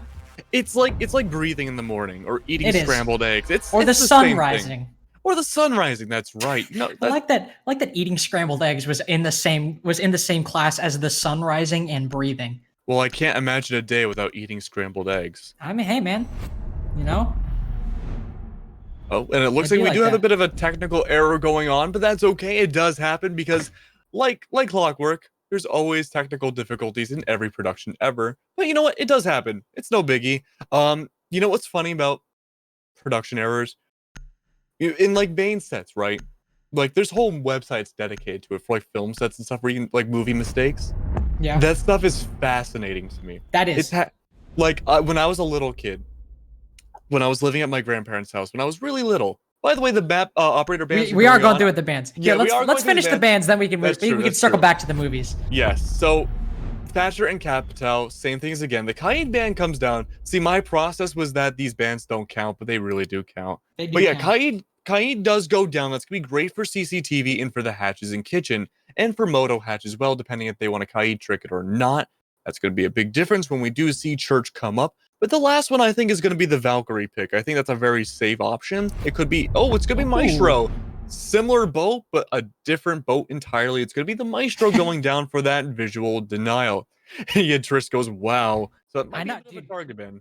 I haven't seen a Maestro ban in a while. Like, despite the fact that in my head, it's still like a fairly common ban. He really hasn't. I've not seen him been banned all that much recently, and I think that might be because on Clubhouse there's more important operators to ban. On Cafe, more important operators to ban. Why am I forgetting maps? Villa, despite the fact it is Maestro's map, more important operators to ban, really. When you've got operators like Echo in the pool, operators like Wamai in the pool, they take a little bit of precedence over Maestro with those evil eyes. He's always think of it like the S tier lists. He's always in that A tier, but there are just some operators that they're in that S tier, and they take more priority. They absolutely do. I wouldn't say Maestro's broken per se. Nah. His Alda's up there. I mean, yeah, it depends. I'm trying to figure out how to phrase this. He's got overpowered aspects to him, but he's not broken. I'm gonna throw a very controversial opinion out there. Mira's in the same boat. You and I had a discussion about this last night. I got Skies, the pro player, flamed me in a tweet because he put Mira S tier, and I said something along the lines of actual cap, Mira is an S tier, and I stand by that. I do stand by that. Now in hindsight, that list was in the general grand scheme of Siege and how operators function, not specific to this meta, which in that case, Mira is an S tier pick. But in terms of this meta, I don't think Mira's an S tier pick. She's A or B tier. Well, you find that with any competitive game. There's a huge amount of fluidity when it comes to the meta of Siege. I feel like compared to other games, not just because the people watching this tonight really, follow Siege, but there will be meta shifts that happen more gradually over time. Whereas with Siege, it's like the season's changing. You can literally pinpoint when these metas happen, and you can do that in other games too. I mean, Melee, for example, you have a Fox meta for such a long time. Then Marth came around. Then we have Jigglypuff. But something like that, it happens over time gradually. And yeah, Mira is, I would consider, an S tier operator. It's just that people don't really scrim with or against her anymore. And it's more like she's just fallen out of favor, but she still has all good aspects to her utility. There's no bad aspects.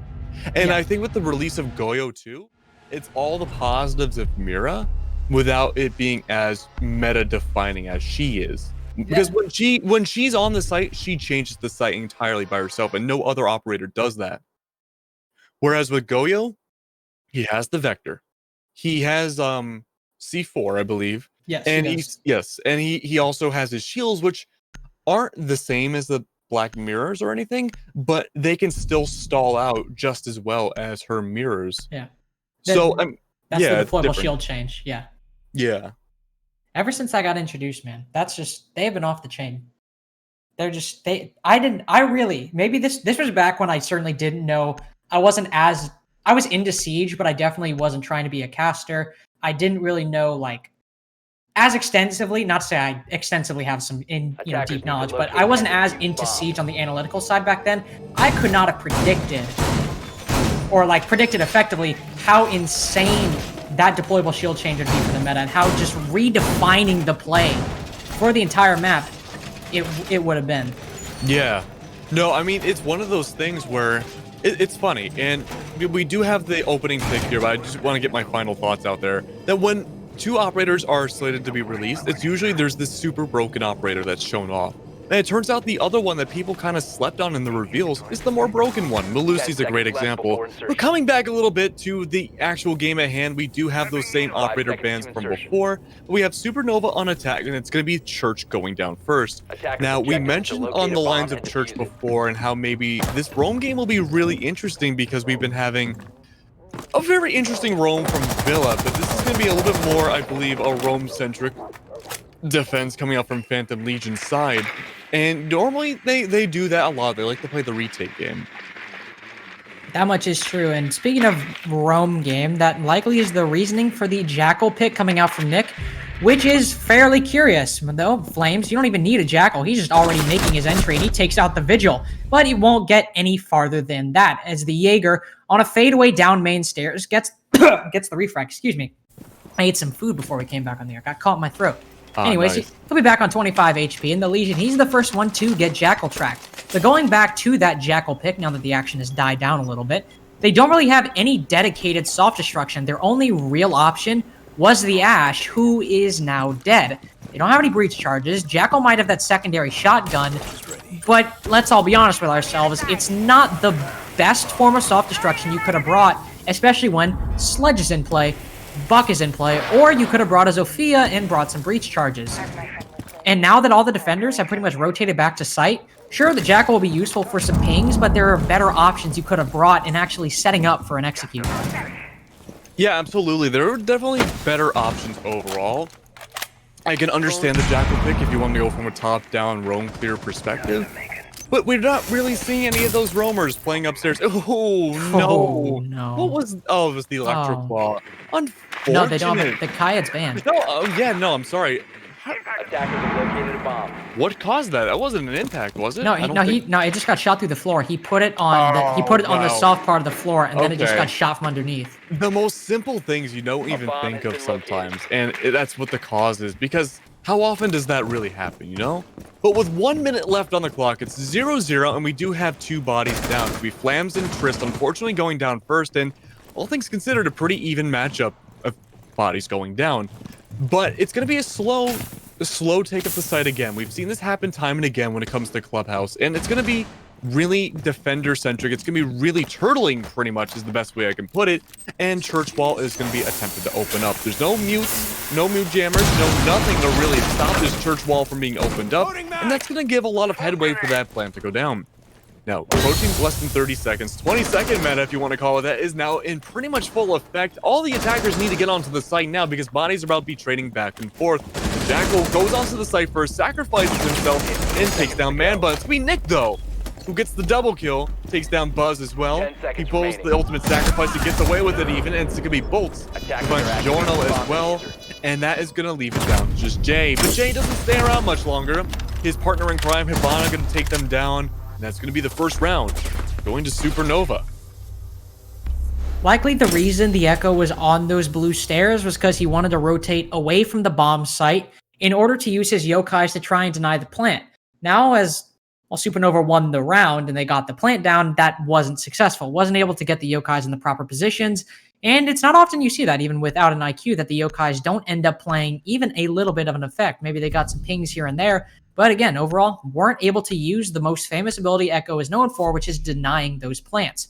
And already, it's Clubhouse, a defender-sided map, not to the same extent Villa is, or at least in my opinion it is, and we already have our very first attacking win, despite the fact, as I said, that they brought that Jackal, which in all reality didn't play too much of an effect. Nick, sure, he got 2 kills, and the C70 is amazing gun, but aside from some pings onto the Legion, we didn't really see his utility get used all that much.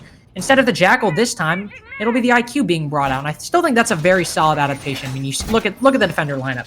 You have Trist with the Valkyrie and JB with the Echo. Of all the 2 operators in the game, those are the 2 that are most known to be countered by IQ. You always bring an IQ if there are black eyes on the board, and you always bring one if there's yokais on the board. Now there's both, and this is a very solid lineup coming out from Supernova, a good adaptation. I agree, and I think actually both sides have a really good loadout right now in terms of operators. We do have the 2 C4s coming out from Trist and Buzz as well, and we do have the Mute for denying that CCTV wall. It's not the best thing in the world to deny that wall, but I mean, you have the Maverick anyways, it's kind of inevitable.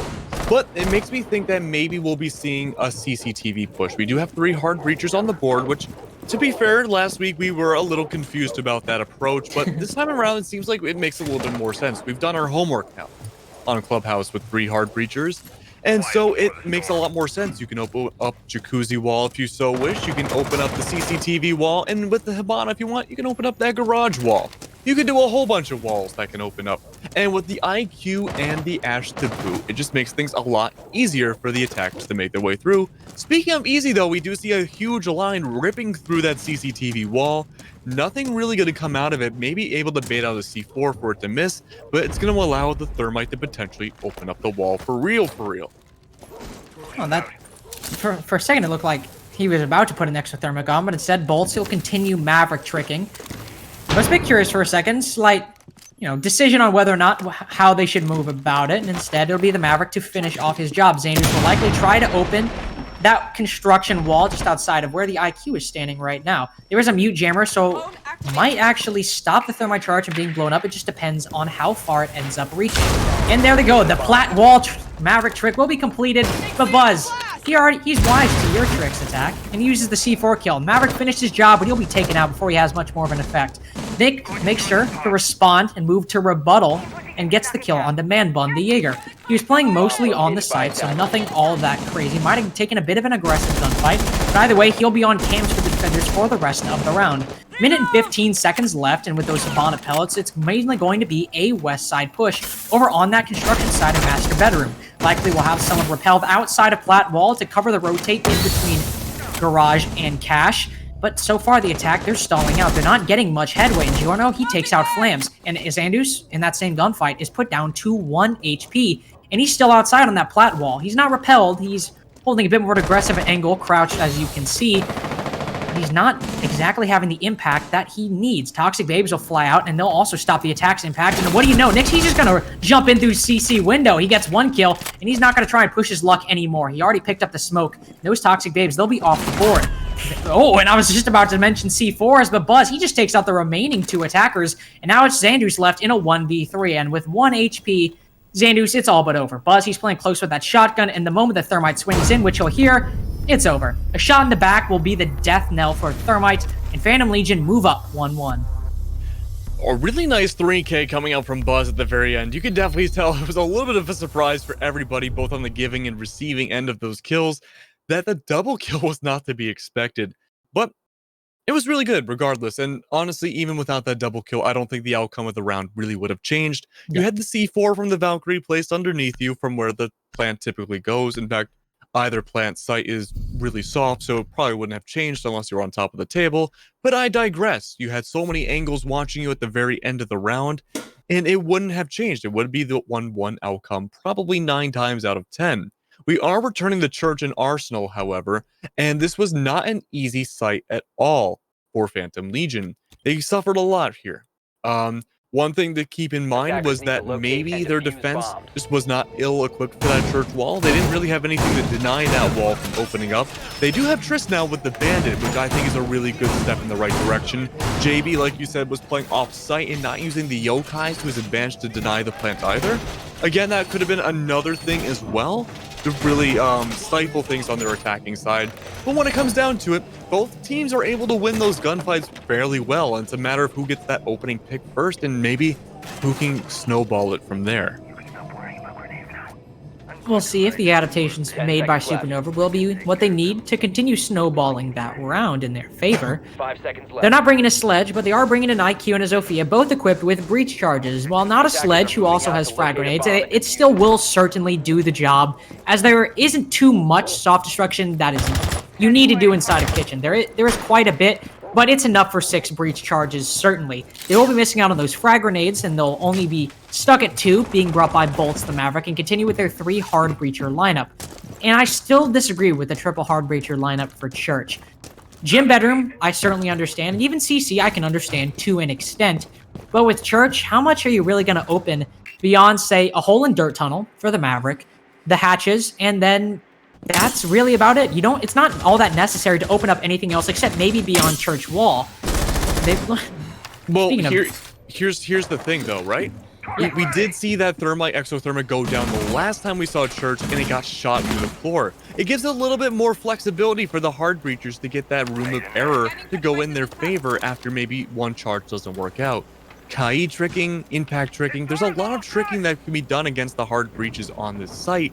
So I can understand where both sides, your side and the attackers, are coming from, but there's no real easy solution to attack Church.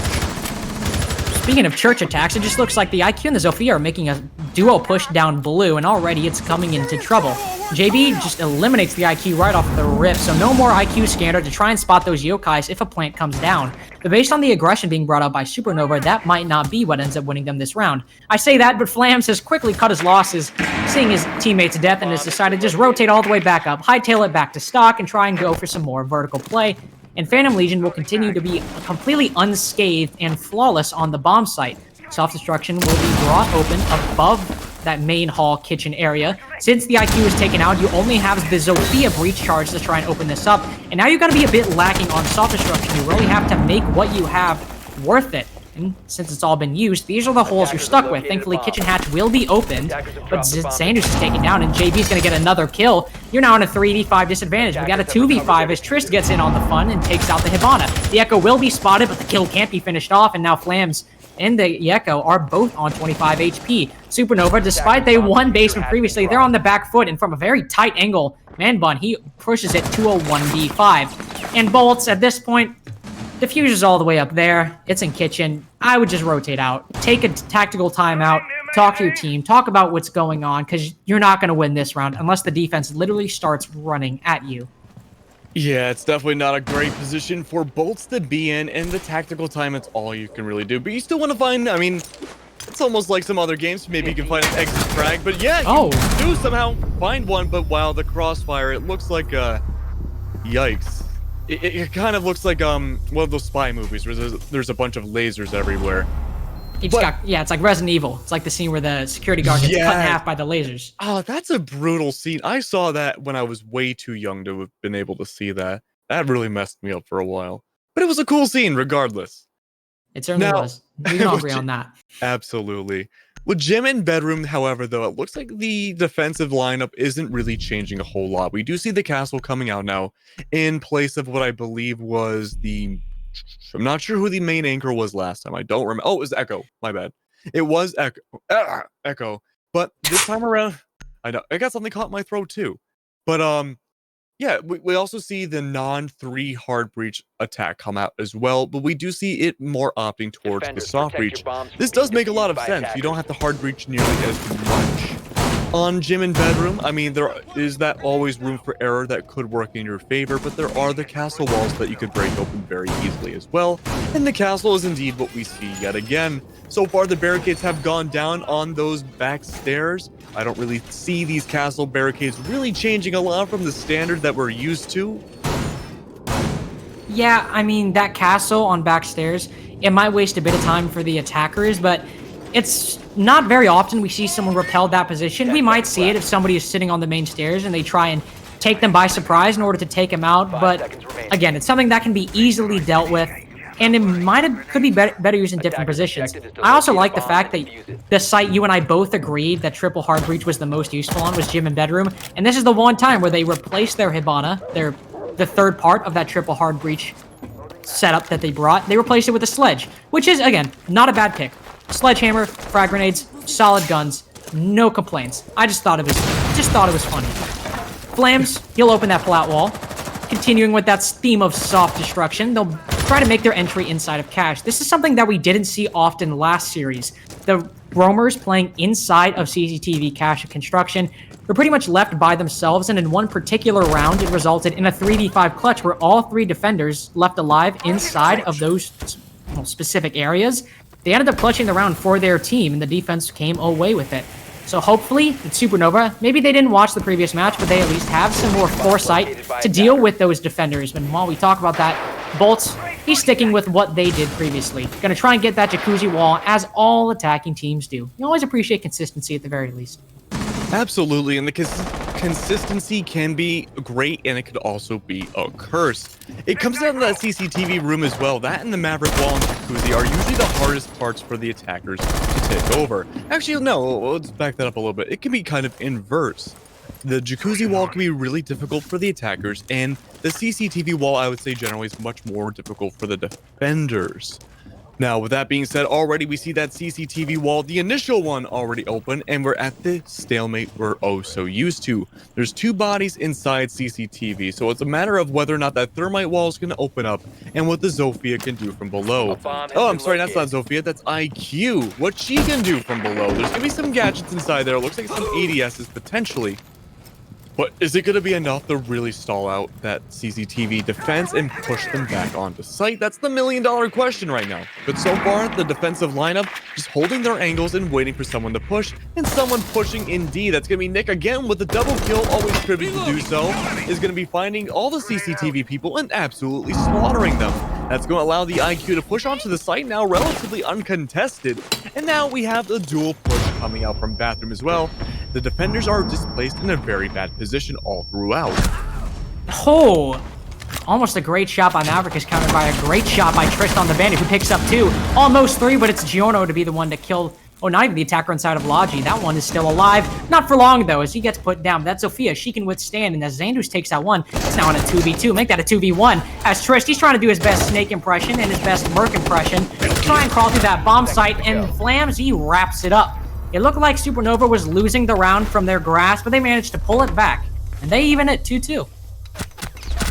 Yeah, very nice all throughout. I mean, at first, that jacuzzi wall did take a little while to open up, at least in the perspective of the round.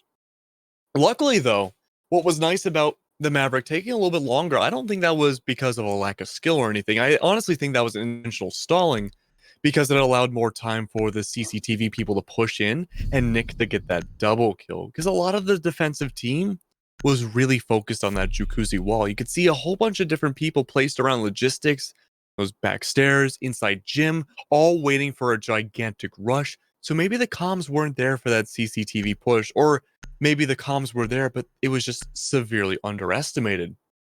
But we're returning again to CCTV.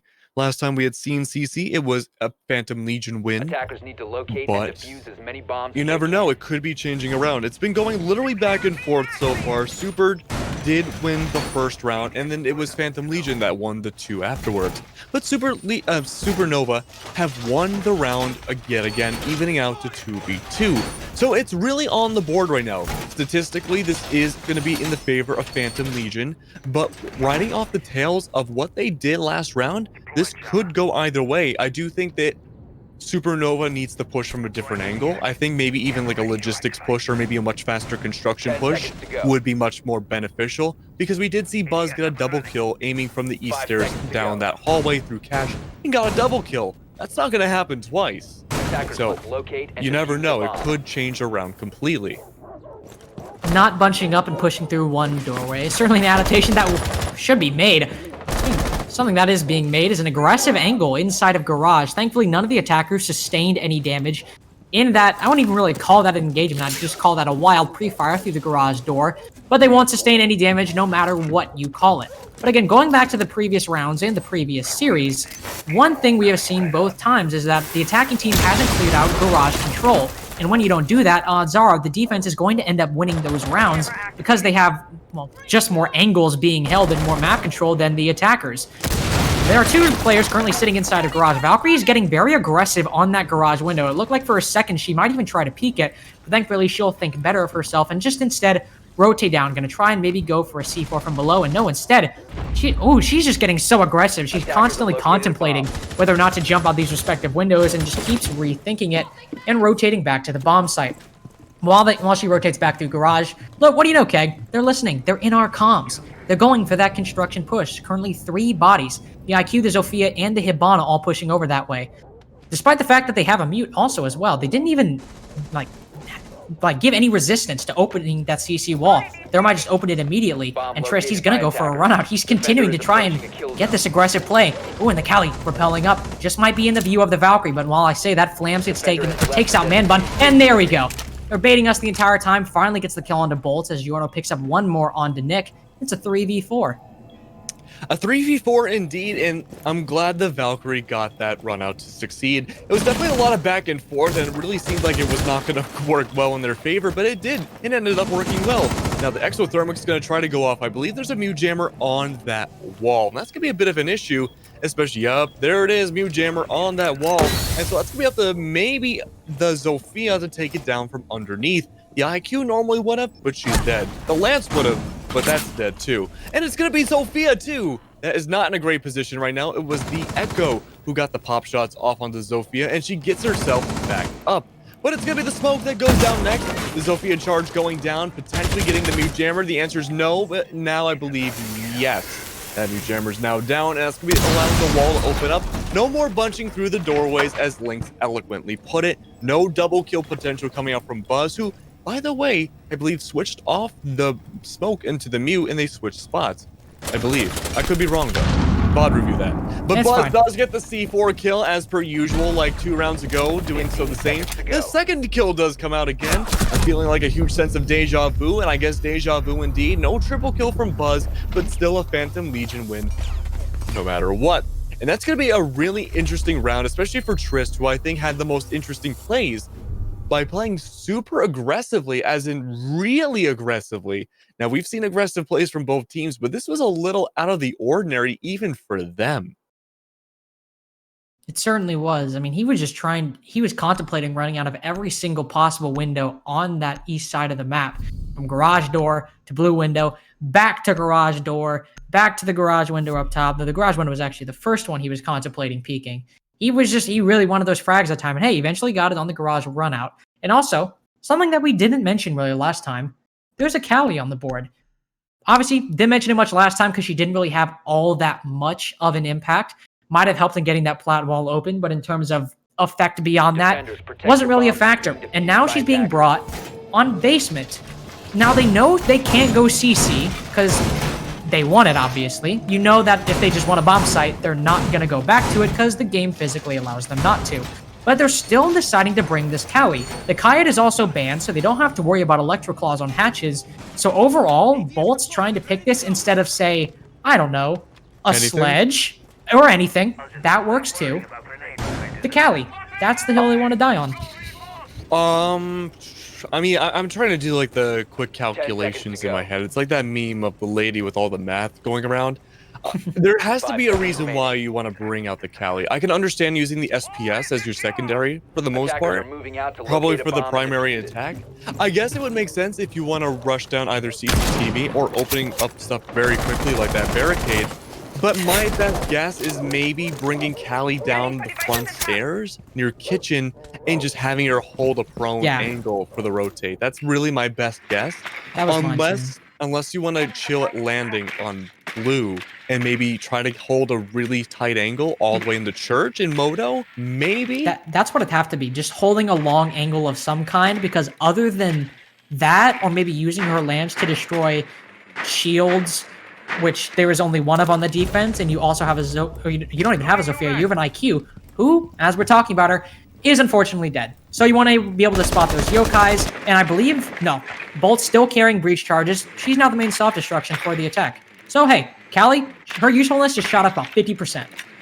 Well, that's very good. I mean, it's always good to feel useful. But speaking of feeling useful, it's going to be the Kali kill. Let's go, boys. Let's go. Pick on the Trist. Beautiful work. It's going to be a sniper heaven.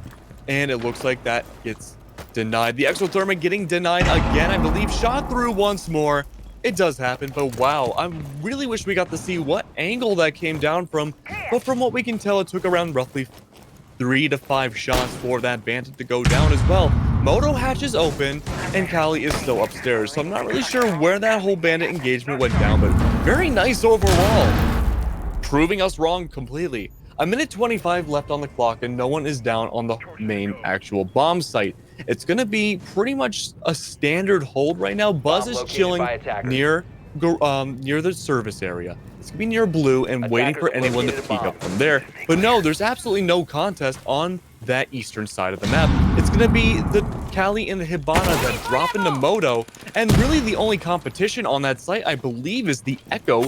Other than that, almost everyone else is either on the B site or Arsenal or off site completely. But with now the time still ticking down, there's a bit of a stall going down, and the drone game is live.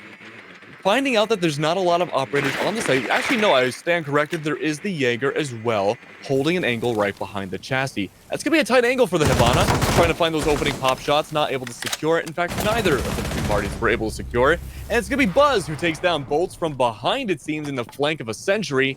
And Buzz is just on fire right now, going 8-2 this round so far. Never mind, going 9-2. Beautiful work. I don't know what 9 divided by 2 is, but it's, I think, 4.5. It's not an even number. Not an even number, fantastic all throughout, and it's going to be Man-Bun who helps secure down Xandus, and the smoke grenade in tandem with JB take down Slam. Phantom Legion now. Phantom Legion taking down 2 rounds in a row, and looking like maybe the operator lineup for the Supernova side was not the most ideal. The Callie did get the opening pick for, against the defenders, so that's good, but other than that, we really didn't see a lot of utility expenditure that made a lot of a big difference. Yes, the Lance did open up Church Wall, but they still lost the round, and we didn't really see that get taken advantage of. We just saw 2 out of maybe the 3 remaining left of the attackers just walk through the main doorway anyways. Also, if your whole worry is getting some of those walls open, the top of that church wall is soft. You can throw some flashes, throw some frag grenades over there to destroy the utility behind it. As so often, you see defenders do the opposite. They shoot a small hole open in the wall, then they use it to toss a nitro cell over the wall onto the bottom of the main stairs. You could have done the opposite with, say, if I were to just pick an operator out of the entire pool, we'll call it Sledge. We'll say Sledge is in the lineup. You could have cleared out the ADS if there was one behind there, and then used the frag grenade to take out the mute jammer, and bam, wall is still open. Except on top of that, since you've now brought a Sledge instead of a Callie, you can open up so much more in top of Kitchen, the hallway outside of Kitchen, and you have 2 frag grenades. Sure, you've used one for the mute jammer in this scenario, but hey, you've still got one more, a backup in case it doesn't work, or one to try and kill the defenders with. So that just goes to show the lineup coming out from Supernova, that attack, in that entire half, it was just lacking in some cases. Thankfully, on their defense, it's not looking like the same story. Echo and Valkyrie, Smoke, the Jaeger, Legion, Keg, this is all pretty standard, and it's all very useful. It is pretty standard, and I think it's a much better improvement than we saw on both attacks and defenses last map as well. We saw a lot of experimental strategies come out from Supernova's side. We saw the Clash. We saw a living room for Phantom Legion, I believe. And so it looks like each team is taking things, albeit a little bit more seriously, a little bit more cautiously as well, playing about how they want to play on Clubhouse. Now, keep in mind, Clubhouse is a very well-documented map, and so is Villa, but I would say Clubhouse still has the leg up on it. Now, of course, as we say that the roam clear does come out from Trist, not going to find a whole lot because I don't believe there's any defenders upstairs. But that's okay. Still finding out, taking over that map control, and in fact, there are no defenders upstairs. They're all going to be playing down below. I don't believe there's even any on the second floor. There might be the Valkyrie, but the answer is going to be no. It's a huge turtle defense. We do see one inside dirt, but it's going to allow mostly to have a lot of map control in Supernova's favor. The only real issue outside of the actual bomb sites is going to be that Jaeger being played by Flams, who is watching Generator against Man-Bun the Zofia. Now, for whatever reason at all, Links, we have been seeing this Jaeger-Zofia Generator dynamic happen so many times specifically on Clubhouse. Well, I mean, it checks out. Jaeger's usually the operator that plays behind Generator, and more often than not, it's usually either a Zofia or a Capital that is the one tasked to push them out. You've got the Firebolts on Capital and the stuns for Zofia, and that's probably the best utility to do that job respectively. Oh. Speaking of doing their job respectfully and correctly, Triss he's got the G8, he's got blood, he's hungry for it. He wants those kills, and he's just gonna get fragged immediately. Didn't even drone out the Valkyrie, I should say, that was playing on the bottom of main stairs for pretty much the entire round, so that's a bit of a misplay, to say the least, and he'll be absent for the rest of the round. He did manage to get one yokai, so it wasn't entirely all for naught. And while he did end up getting fragged, that is pretty major. Taking out one yokai could spell the difference in terms of where they decide to get the plant down. Getting the plant down is going to be a bit of a tall order now that Man Bun has been taken out by Nick, the Valkyrie, who is still sitting uncontested on those bottom stairs.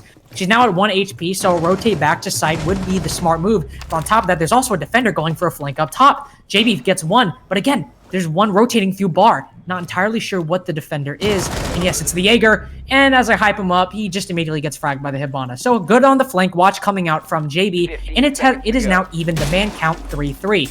It's a push down main stairs to be the last one. Actually, down kitchen hatch, I should say. 2 refrags come out. Sirius and Buzz both get kills of their own, but the defenders, they're stuck inside of church. But the yokai, he still has one. Can he get the denial? Yes, he can. No, he can't. He's too far away. And as Xandus gets taken out, the Echo has got a result on his MP5 SD to make it work. And he just cannot. Buzz takes him out, and Phantom Legion, they move up 5-2 on Clubhouse. That really looked like it should have been a Supernova win, so what? I mean, that Sonic Burst, both just of them. Just too far, like, man. It's just it was too far away. Oh, the sledge may have blocked it as well. I didn't think of that until now, but yeah, it could have been a block there. But even then, you know, I'm not much of a Sonic Boomologist. I would think that maybe it would be like a AoE effect where it would have still affect the Echo. But even then, I'm sorry, not the Echo, the planter. But even then, it looked like it should have connected. So in the end, we may never know unless we saw the perspective or find out from the perspective of Supernova. But overall, we will be moving on to Church, and this is an important round because if Phantom Legion can win this next round, they will be on match point. Now, keep in mind, Supernova did make the comeback victory on the Villa, so if Phantom Legion does bring it back, we will be going to map 3. But if Supernova, possibly from the brink of death, 2E5 right now, brings it back, then we could potentially end it here tonight. True. We could end it here. This could be it. This could be it. We'll see. Call us Michael Jackson's last tour because this is it. That was a hell of a reference right there. I didn't even get that for a second. I'm gonna be honest. I didn't even know what Michael Jackson's last tour was until you said that. That was really it. Speaking of it being it, I don't think this lineup from Supernova is it. Attackers must locate and get it? defuse a Because bomb. I should stop making jokes. I should just stop. Thanks, Keg. Appreciate it. I got you. Got a lot of groans from the audience, I'm sure. But no, in all seriousness, Sirius has moved to the dock, and there's no longer a Valkyrie in the lineup of Supernova, which is a bit curious considering the fact that Nick did get a double kill last round. Now, you might be saying, oh, that's not entirely because of the Valkyrie. And sure, that probably is true. But those are still 3 black guys that you have now replaced with a Doc, who, not to say is completely useless. I don't know, in terms of the trade-off, Doc is much more situationally useful than a Valkyrie is. You've got that ACOG that can contest long angles, but the Kali was brought last time on Supernova's attack for a similar reason, and we all saw how that turned out. I'm sure it's more advantageous on the defense, holding down Oil Pit, or maybe in Dirt Tunnel. But again, the Doc to the Valkyrie, I'm not entirely sold on it so far, and that also means that there are now no C4s on the board for Supernova. And on the basement bomb site, you need those C4s sometimes. Absolutely, and I do want to touch upon Buzz really quick because he's going 12-2, and that's probably about to turn into a 13, all things considered. Buzz right now tracking down along with another attacker. Someone, I believe that's going to be the Jaeger. Flams inside of construction right now, completely pinched out, nowhere else to go. 3-way prong. He's against the Hydra right now, and the Hydra eat him alive. That's going to be Man Bun taking down Flams, and that's going to be one of your top fraggers, actually, going down immediately. And that's not a good look, because that was probably your primary roamer as well. Now, with that being said, it looks like, I believe that's going to be the Yokai. Yep, he's detecting the Echo on the Yokai from below. But luckily, that's not a soft wall. You can't kill him from below. That's perfectly fine, but that's going to allow the soft breach to completely open up kitchen. Now, I believe the kitchen hatch is currently open, and this is a lot of ample opportunity for vertical play for those attackers. They have the man advantage right now, and they want to run away with that. Make it more of a man advantage. Take away with it. But Supernova right now needs to play it really cautiously, and that's what we're seeing right now. We do see a little bit of a pixel footprint coming up from behind the generators, and that's going to be, I believe, the smoke pick from behind generators. But with 48 seconds left on the clock, it's becoming a really... Oh, no, it's the dock. Okay. Interesting. Not expected, but it happens. But with that being said, it's going to be a complete turtle defense. You got to hold all the angles you can, because if you can't win this round, then it's going to be either forcing overtime, or it's going to be a match point for Phantom Legion.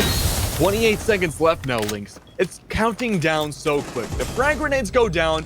Jorno takes down Nick. It's going to be a huge man advantage right now. Bullets going left and right. Triss takes down Sirius, and it's a 1v5. Triss with that double kill, and Bolt is the last one inside dirt. He takes down one, but unable to find the other in time. Buzz, 14-2, bringing it to match point over Supernova. He's 14-2 with L85 Hollow. You got to give the man that. Going with that unconventional loadout choice, clearly working out for him. Phantom Legion, this is their map pick, and they're up 6-2, clearly demonstrating, or at least attempting to demonstrate so far. That last match was a fluke. That it was 7-5, and they brought it close, and they are trying to be like, hey, we brought it close on their map pick, we're going to dominate on ours. And that's exactly what they have been doing so far. Ending 2-4 on the defense isn't all that uncommon, but they have just been running away with it on attack. And it has just been the Phantom Legion show for the entire time. And Supernova haven't had much of a say in what's going on. They've gone basement twice, and now they'll try and go for CCTV. And with this same lineup, I don't see any, major problems so far. Well, I think this is the first time he's been brought out. So at the very least, one of the only times he's been brought out, if I'm not mistaken. Yes, I don't think he's been brought out for any of the other CCTV defenses before, but I'm glad you mentioned that, because we haven't seen Supernova win any rounds on the second half. In fact, the only 2 rounds they have won this entire game were 2 church defenses, and they have just lost their... 2 church attacks. But they haven't won any defenses on church at all, and they've gone it twice in a row now, and it didn't work out. This is their last-ditch attempt to bring it back. This is going to be CCTV, a site they haven't ran yet against Phantom Legion. They don't know exactly how Phantom is going to play against you. I mean, they can have an idea, but they don't know exactly how. Now, the Wamai could be a game changer here.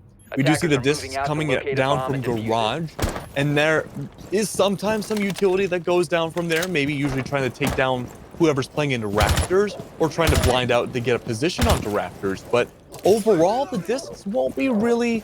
I mean, it could make a difference, but I'm not entirely sold.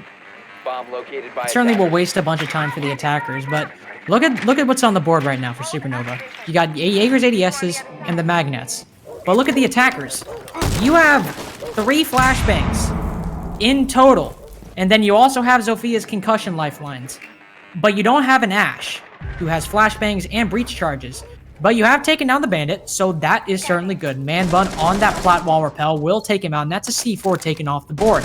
But again, going back to those Wamais, those Jaegers, the attackers just physically don't have enough utility to deal with everything that the defense is bringing. Meaning that the odds of those frag grenades being brought by Buzz and Jorno getting caught are incredibly high if they're not careful and they don't clear out those utility ahead of time, or if they just don't get plain lucky with how they throw their frag grenades. Thankfully, again, man advantage in the favor of the attack means they won't have to worry about that as much, but again, it's still something that they have to worry about and something that might come to bite them later on. Absolutely. With Flam's already going down and Man Bun taking down Sirius as well. That's a double kill for him so far, and it's going to be Nick finding the first kill onto Jorno. That's going to be 1 down for Phantom Legion, but Maverick already did his job. Maverick tricked the walls, and it's going to be the sledge going down next. Man Bun, however, claps back and takes down Nick. It's down to Xandus and Bolts, last 2 left alive. 1 C4 on the board, and you do have the rifle from the Jaeger, but that C4 is going to be all terms and purposes a complete waste. And the 2 defenders grouped up together as well is spelling doom for this defense. It's a 3v2. Yeah, it's a 3v2. However, it's not all for naught. There's not an overwhelming amount of attackers on the board, so anything is still possible. But from Raptors right now, we are seeing Xandus hold the angle, but it's not as much of an angle as probably he had hoped. It's going to allow the JB to be completely free. It's in the rotate around, it's going to go down as well, and Xandus does find JB after all, and the plant is trying to be found, but no! It's going to be Phantom Legion, who win the set 2-0 against... Oh, no, never mind. I was wrong. Supernova did win the first map. I was wrong. Supernova won map number 1. Phantom Legion won map number 2. I don't know why I had it in my brain that Phantom Legion won the first map. Maybe it's because they played so well this second map. But we'll be going to map number 3 very shortly. But wow, Lynx, what a fantastic comeback overall. Yeah, it was a solid, but it was a dominant performance from Phantom Legion the entire time. I mean, there's nothing else to say. Nothing else to say, really. They just looked in control of that game in its entirety, whether they were on defense, whether they were on attack. They didn't drop a single round on their attacking half. And given the fact that it's their map pick, you know what? That makes sense. That checks out. But that will mean, since they won that map, and as you said, we will be going to a map 3, which, drumroll, Keg, what is it? Oh, it's theme park. Duh. Oh, yeah, it's theme park. Well, Yeah, actually, it's yacht. It's yacht. It is yacht. It is yacht. We are going to yacht for the final map. No, it's cafe. No real surprise there. I mean, you know, hey, at least we got Villa in there to differentiate, but that means we will have casted Club twice today and Cafe twice today. Well, we'll be casting for the second time. But yep, we will go for a little bit of a break, I believe. Just a couple minutes to get everything set up and give everybody a bit of a rest in between games. But until then, you should get rested too. See you map 3.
Welcome back. We told you it'd be a bit, and it was. We try not to lie here, so continuing that streak pretty solid.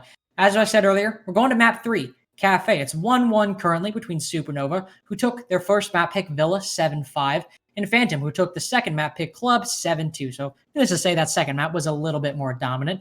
But again, it's still me, Lynx, and it's still... Your name, Keg, you still here? You still vibing? A little bit. Okay, just wanted to check. Mentally, but not physically. That's true, dude. I'm hot right now. I'm really hot. I have a fan going, but despite that, shut up. I know what you're implying there.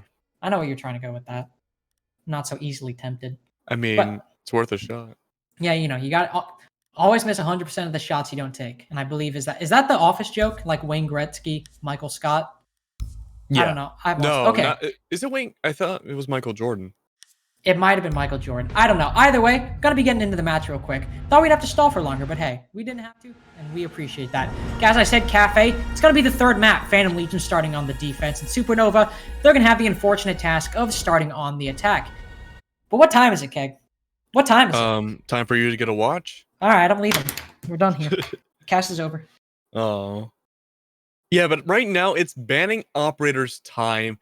Supernova's already off to a huge disadvantage. We have really seen a lot of defender-centric cafes today, and pretty much lately. But of course, the first one to go down is going to be Thatcher, to no surprise. And it's been a 100% first ban rate for Thatcher tonight.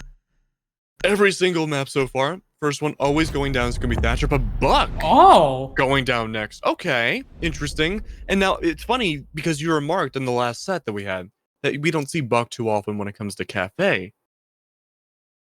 No, that was for Villa. No, it was for Cafe too. It was just it was in general. We don't see Buck that often anymore. Mira being banned, not all that surprising, especially for Cafe, but the Buck ban. Yeah, that's really interesting. That is so strange. I understand it completely. And the Wamai going down, also understandable. The Buck ban, I can understand completely. If this is going to go the way I think it does, we're going to see a lot of reading room. We're going to see a lot of kitchen. And maybe we'll see bar. I think bar might actually turn into a tertiary site. But no, it's going to go first, actually. Well, that's the thing, is because like you mainly use Buck on Cafe, well, you mainly use Buck in general for getting below. So the main site that'd be useful would be Bar Cocktail. That's true, but my line of thinking was that it'd be great for vertical plays on the kitchen, True. or for Bar and Cocktail getting the vertical plays on the reading room. Because both of those sites rely heavily on vertical play, and you don't really see that as much on Bar and Cocktail. But if you go from the bottom up, absolutely, you're completely right. It's just that the way currently people attack Cafe or attack Bar, we don't really see that. However, to add a little pinpoint to that is that Wamai is banned, so we won't be having the pixel angle unless the Jaeger does so. So then yes, maybe that bug ban was a really 400 IQ move, and I didn't think of that until now. When it comes to banning operators, Siege is literally a chess game. It really is. There is a lot of it. It's kind of outthinking your opponents with bans and 6 picks. And even beyond chess, it's just reading into your opponents, strategizing, and trying to make the right move before your opponent even has the chance to make theirs. With Bar Cocktail being the top side, Wamai being banned, Supernova, obviously, they're going to play the Capital because nothing can catch those firebolts or those smoke bolts.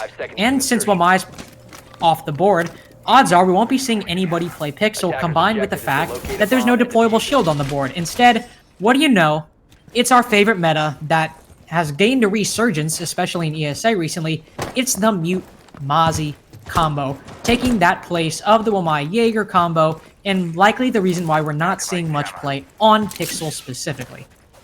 No, I think you're completely right.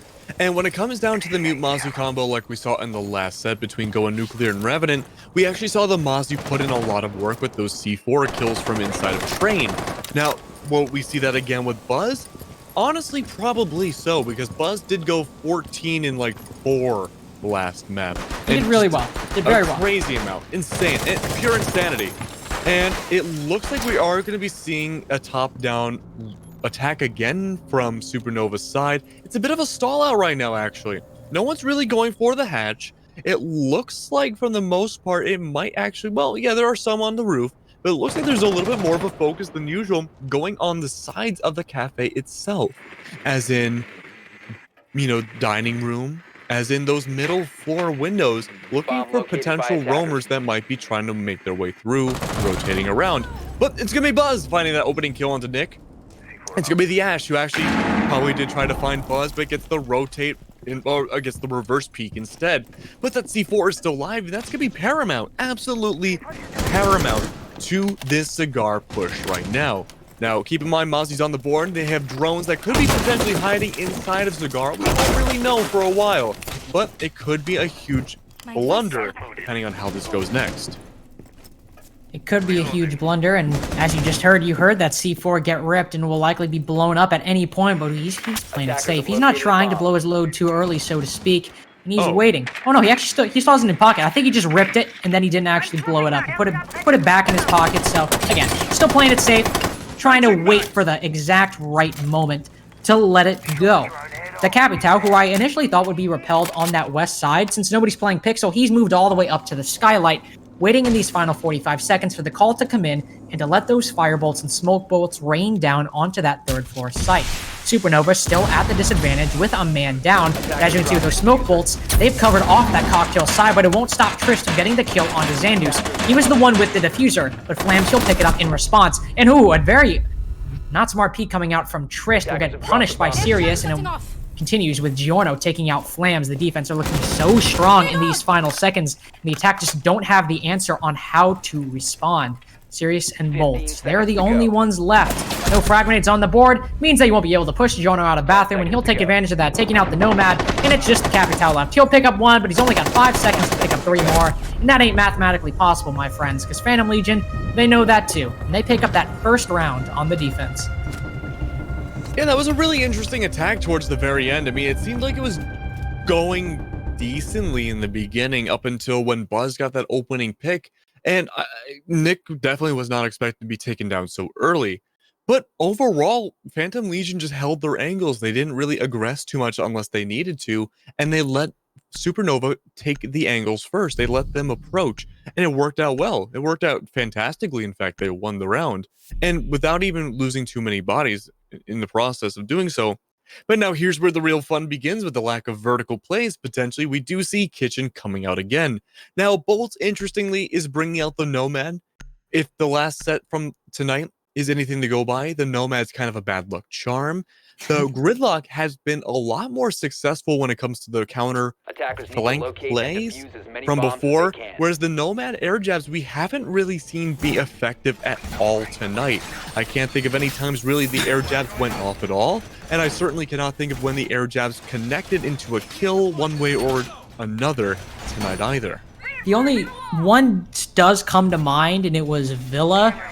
I don't remember who was playing it, but there was a Legion that tried to run out bedroom door, or tried to run in from Trophy into bedroom. They got hit by a Nomad, and the Nomad refragged. But again, that's only one kill. I also can't think of many times where an air jab was all that effective. One reason for that might be, a while back, they added a little bit of a delay to the air jab before it goes off, and now sometimes if you go up to it, you can just angle yourself to where you see that yellow light, and you're able to shoot the air jab before it goes off and end up getting and pulling off that flank. Gridlock, she's a bit different. You take those track stingers, you throw it on the stairs, and the only way to stop it from going off is if you shoot that initial projectile that lands onto, say you're on red stairs, you throw it down from the hatch. If a defender's on the second floor and they shoot that track stinger projectile, it'll stop deploying. And that might be the reason, because if they're not able to shoot it, it continues deploying, and you don't have to worry so much about it getting shot. Lambs, though, he's also not worried about getting shot. He made a very aggressive push into Small Bake, and as the wall gets open behind him, he'll back out and move over to Small Bakery. Prep, I should say, was the initial place he made that aggressive entry. But he will move to Small Bake and be sitting watching flank right now. It's a bit odd that the sledge is currently just sitting on the bottom floor, but as you can see, he's making that rotate up, almost as if he read my mind to try and start opening that stealing. He will have to deal with one defender in particular, currently plating over by Tran. I believe that's Buzz on the Mozzie. I'm not entirely sure. His outline, he's hunched over right now, so it's a bit hard to predict and tell exactly what he is. But if that is the Mozzie, he likely has some pests around him, making it hard to spot him out. That won't stop Flames from trying to take him out. And down below, Giorno will eliminate Nick on that vault. A great shotgun hole placement below that mining window. And Phantom Legion, for the second time in a row, they're starting off on the right foot. Absolutely the right foot indeed. Buzz is going to take a little bit of damage, however, but going to come out on top. Nick takes a lot of damage, so much so that he dies from below. The Mute Jammer goes down, thankfully. And I did want to mention really quick that we even saw a Gridlock Spike get a kill earlier, which I thought was pretty cool. Like 1 in a million chances. But now the vertical play is in effect. No buck on the board, so you have to rely on a big old hammer to do all the job. But there we go. Attempted headshot coming down. But no, it's going to be Flames in retaliation, however, from Trist, who gets the pop shots off from above.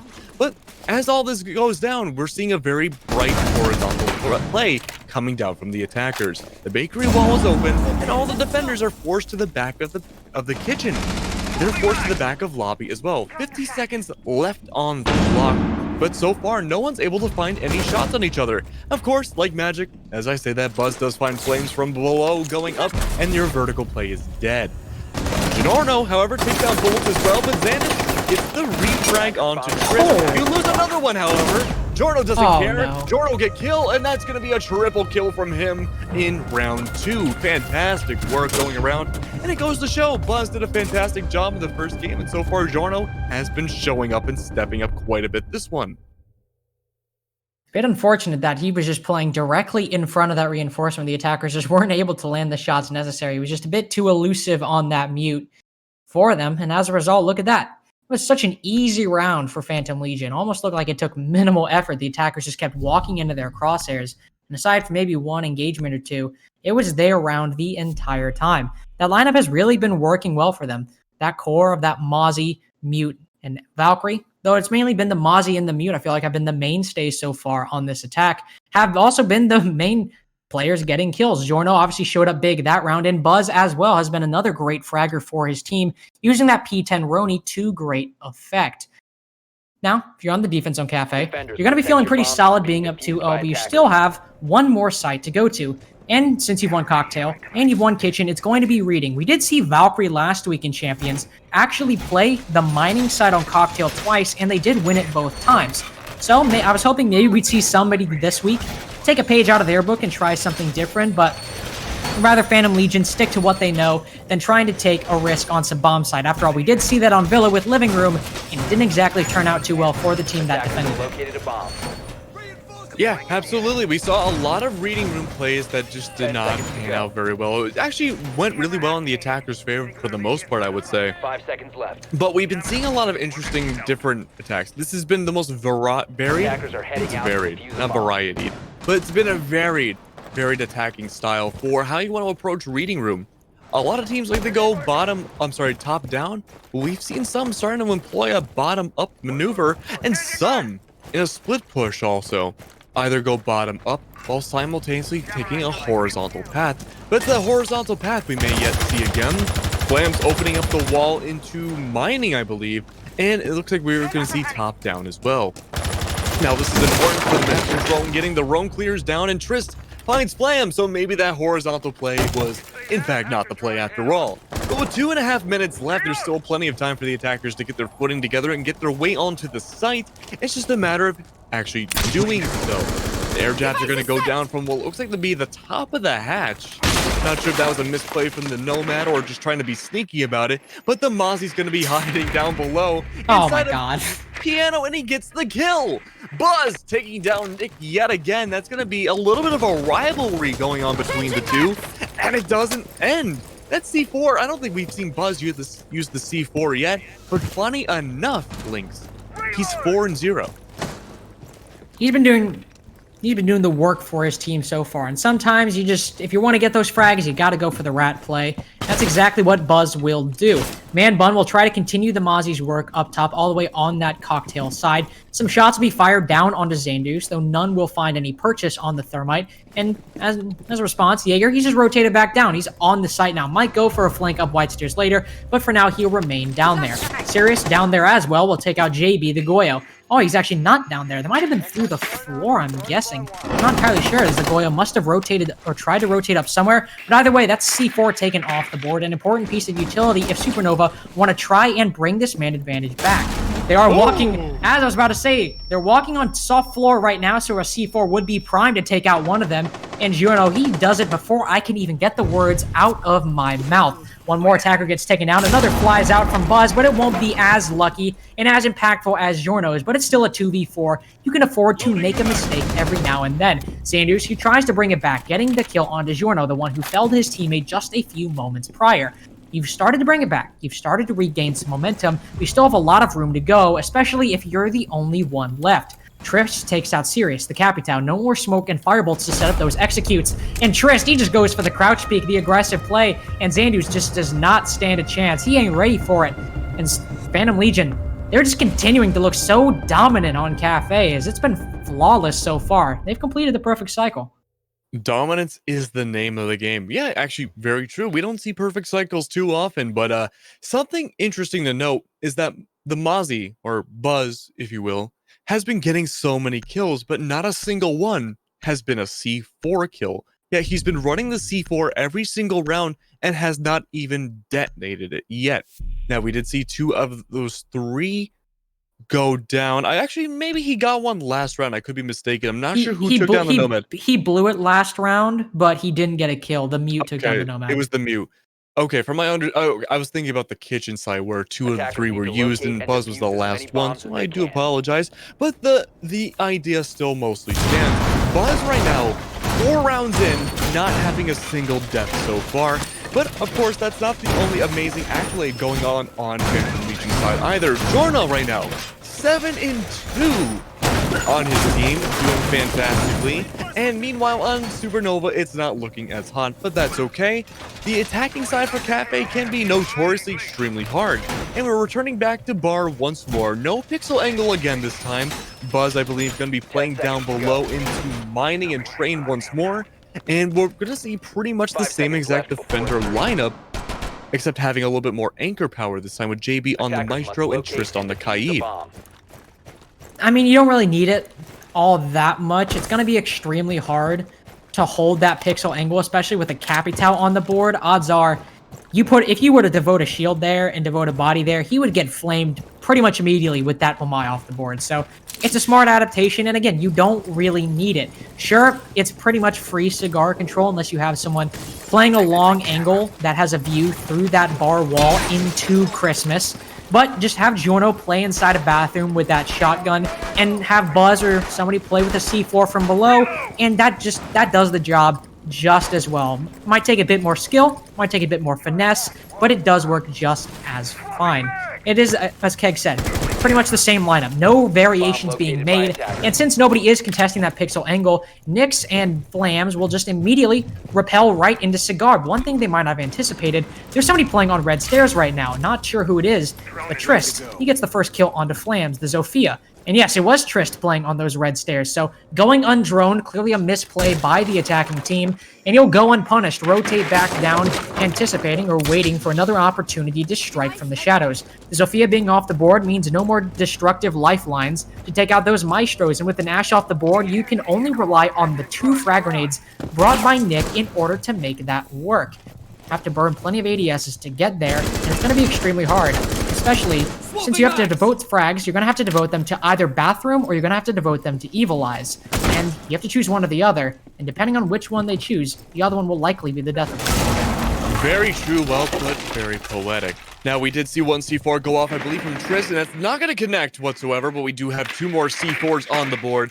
1:10 left. You lose down on a lot of your fragging potential on that Zofia, but it looks like that's not the least of your troubles. Man Bun takes down Nick as well.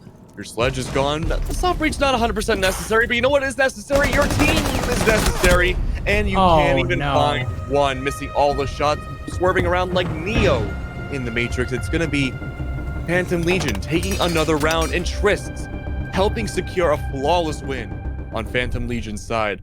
Overall, Lynx, that's a very bad sign. Very, very bad sign. A flawless win again. It's actually not the first we saw tonight. We actually saw Going Nuclear on Cafe as well get a double flawless win back-to-back on their defensive side as well. So maybe it's just a defensive Cafe tonight. It's hard to say, but so far what we can tell you is that the attacking side for Supernova is not working out. Now again, no real change of the operator lineup that we see. Of course, as I say that, the 6th pick into Montgomery Monty himself And so I'm curious about how Kitchen's going to be affected by this play because there's no Maverick. There's no real feasible way of opening up the bakery wall. So maybe we'll see it happen from Attackers need to garage. locate and defuse bombs. Maybe. Or maybe already the stakes are abound. So the only way they really could, Giono, he's still sticking with that mute, as he should. He's been dominating on that mute this entire match. So it makes sense that he would stick to it.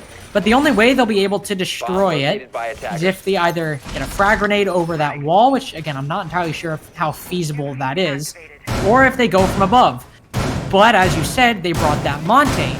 They brought that Montaigne, and they've also brought the Nomad in place of, say, a Sledge or anybody with breach charges, meaning that the only thing they could use are the Ash charges or just shooting a hole in the floor to try and destroy it from above. Meaning that, as you said, likely not going to be a lot of vertical play going into this. Going to be mainly horizontal, coming from either bakery or from garage. And honestly, with a Montaigne, either are viable pushes. My guess is we'll see it from bakery, and since he's walking towards it incredibly slowly right now, that's what I put my money on. I'm very concerned about this attack. Yeah, me too. Yeah, it's hard to not sugarcoat it, ladies and gentlemen. The Monty pick. Well, Monty's going in by himself. Okay. Oh my god, he literally didn't even drone out the corner. I'm speechless. Ladies. That's wild, dude. That was wild. Chris was literally just sitting in that corner, and he just. Yeah, I saw the highlight in the corner. I thought I was making stuff up in my brain, but no, you didn't drone out the corner. You went in by yourself. No refrag potential with the Monty going down. So it's one of those things where you would have to ask the team. You need to be in the scenario to see what the comms are like, because I think as casters and probably as an audience, we were truly perplexed by that Monty play. But with 2 minutes left, the game still go on, and everyone on Phantom Legion is still alive. Now, Capitao is going to be eyeing down the halls of where Monty's corpse is now currently resting forever and ever until the end of the round. And now suddenly the attackers don't really know what to do. You have a thermite, but you don't really have a great way of opening up this bakery wall. The Mew Jammer will be on that wall 100%. And yes, like Lynx mentioned, you can go from above, take down the Mew Jammer. It's a lot of work, and that's a lot of time going down. Or you can open up Prep Wall, which is a decent substitute, but you have to shove everyone in a small little corridor, and there's some angles up above you. So it's like going down Death Alley. There's no real good... Yeah, it's like going into a microwave. You know, you spin around and around, and eventually you get cooked up. There's no escape. But with time slowly whittling away, it's, again, looking like it's a very desperate attempt for the attacking side. Not a lot of shots going down, but honestly, at this point, this might be already serving as a save, as a tactical timeout, if you will, for Supernova. Talking to their teammates right now, holding angles for what would in other games, like I said before, be an exit frag, but no explosions, no anything this time. It's only a bit of a whimper of what we have seen before in the previous rounds. Trist, however, does not want to play that game. He wants to play, continuing to aggress quite a bit, taking down Nick. That's going to be your soft breach completely gone. Any attempts at maybe opening up that wall from below, gone. But Bolt takes down Man Bun. That's going to be one kill. It's not going to be a flawless one again. Man Bun goes down, but he was playing overly aggressive as well. And that's going to be Buzz. Getting a double kill down the hallway into a triple kill. Oh my god. I wish I could say I was surprised, but Buzz with a triple kill has been unbelievably consistent in all the games that we've had so far. But when it comes down to it, I hope that served as a beautiful tactical timeout for Supernova, because... Dude, I've never seen a team after losing the opening pick just look so defeated in my entire life. I mean, they were literally just like, I think we've had 2 Pulp Fiction references tonight now. They were like John Travolta when he's trying to find where to put his code down at Mia Wallace's place, like that meme where he just looks confused and he's looking everywhere. That's how the attacking team, that's how Supernova looked once that Monty died. They were just like, what do we do now? That was the whole idea of our push, and he just died immediately. And yeah, they just look like a different team. They didn't even look like a team. They just look like 4 people very sad and confused at how to figure out the situation they've been put in. So, I mean, hey, good job to Phantom Legion, outplaying the Montaigne and capitalizing off of that. And hey, great job to Buzz. Great triple kill. Peach and Roni doesn't have a lot of ammo, so it's actually impressive that he got all those kills in like a mag and a half. And Phantom Legion, they're in a great spot to probably move this 6-0 if I were to guess. Now, something interesting to note is that Buzz still has not died yet. He has not. He has not. So let's say they win the next 2 rounds and Buzz doesn't die. This might be the first time in competitive Siege history that I've ever seen someone go completely deathless in a game. 5 seconds. I'm still stuck on the Montaigne. I'm still stuck on the Montaigne, From dude. an analytical standpoint, I get what they were trying to do. I just think their plan was ultimately really short-sighted. And if they had the Maverick, this would be a completely different story. But It really would have. It would have. They didn't bring the Maverick, and I really feel like either it was not a group decision to make, and instead Flames maybe just went for the Monty himself, just whatever, or it was just not well thought out. But Buzz right now, the man of the hour, taking a heap and a load of damage. This take down a lot of damage on Flames himself, but at the cost of most of his life. Now, with that being said, though, he has gone deathless so far, and personally, I suppose it's a little biased, but I do want him to remain deathless. I think that'd be really neat to see, but, you know, it will be what it will be. Things will happen, but it is overall, what it is. It is what it is. Supernova right now not taking any bodies down so far, but also not being in Cigar yet either. It is reading room, so a top-down defense would not be the worst decision in the world. Going bottom up, like I keep advocating, is not terrible either. But right now, it's looking like Flames is already just about on the site. The Valkyrie is seemingly blissfully oblivious that someone's about, more than one's about to take him down. It's gonna be Trist right now, who's holding into train as much as they can, seemingly now aware that the Nomad is nearby. But 2 attackers are coming in close for the kill, like lions onto a gazelle looking for that prey. But it's going to be a matter of what this Valkyrie does next. C4 is in play, and hurling one over into mining would not be the worst idea in the world. But like we said, it's a closing situation. The attackers are coming down, and it looks like it's going to be a headshot from Bolt, taking down Trist, but Buzz comes back and takes down Flames, and no! No! My boy! Look at how they've massacred my boy. That's how I feel right now. Unfortunate, but He just looks confused. Oh my god, what? Yeah, yeah, sorry. Just... No, you're completely right. I mean, it's a very confusing situation to be in right now. 4v1 right now, Bolts takes down Giorno, and it's Man Bun down once again. Keep in mind, Man Bun does not win this round. It will be a point on the board for Supernova, but at this point, it was a little long overdone. Dude, now I feel like John Travolta in that meme, dude. Like, I don't know what that round was. That was one of the strangest rounds of Siege I've ever seen. Just to start at the beginning. To start at the Genesis equivalent of that round. We just it started out with Flams just being in 90. For like 20 seconds, he just sat there. No contention. Nobody shooting at him not shooting at anybody. He was just chilling in 90. Mozzie and Valkyrie, they were in pillars and training respectively. Now I figured, okay, here's what'll probably happen. They'll get some info on the Zofia, the Mozzie will peek the Zofia, and then the Valkyrie and the Mozzie will pinch the Nomad. What instead happened was the Valkyrie peeked, Nomad immediately took her out, the Mozzie pushed from pillars, killed the Zofia, and then the Nomad just turned and killed him. And then from that point, just everyone looked confused. No one really knew exactly what was going on. Phantom Legion, I could understand because there was no vertical presence, it felt like, from the attack. Nobody was really pushing upstairs. Nobody was pushing the 2 defenders off of white. They were probably like, well, we expected Cafe to be played how Cafe is played, and they're just not even here. Didn't even show up to the standard level of play we were going to try and do. And then the attack just looked kind of lost as well, but they ended up winning the round. But Phantom Legion are up 5-1 right now. And they're going into their attacking half. This seems like a very similar spot to where we saw last time on Villa, except it was the opposite. Supernova, they were up 5-1. They ended up winning it 7-5. But I think, Keg, you and I can agree, Phantom Legion look much stronger on this map than Supernova did on Villa, despite that. Absolutely. Phantom Legion right now has been looking like a fantastic lineup, all things considered. Buzz and Giorno right now, 8-1 and 8-3 respectively, and that's a really good KD, all things considered. Of course, Trist is up there as well, 9-3, and I think we can excuse Man Bunt and J-Babe. They're playing those supportive roles, so they're, well, normally supportive. Man Bunt is the Zofia, but let's assume here that, you know, everyone's doing their jobs the way they are supposed to in the comms, so there's no real reason to fault them. JB, actually, interesting enough, is 0-2, 7 rounds in. That's very telling. Now, no kills on the board, but still no deaths either, which is not something you see too often. Flames, however, getting the opening pick onto Giorno. That's going to be that 8-4 that we were just talking about and hyping up.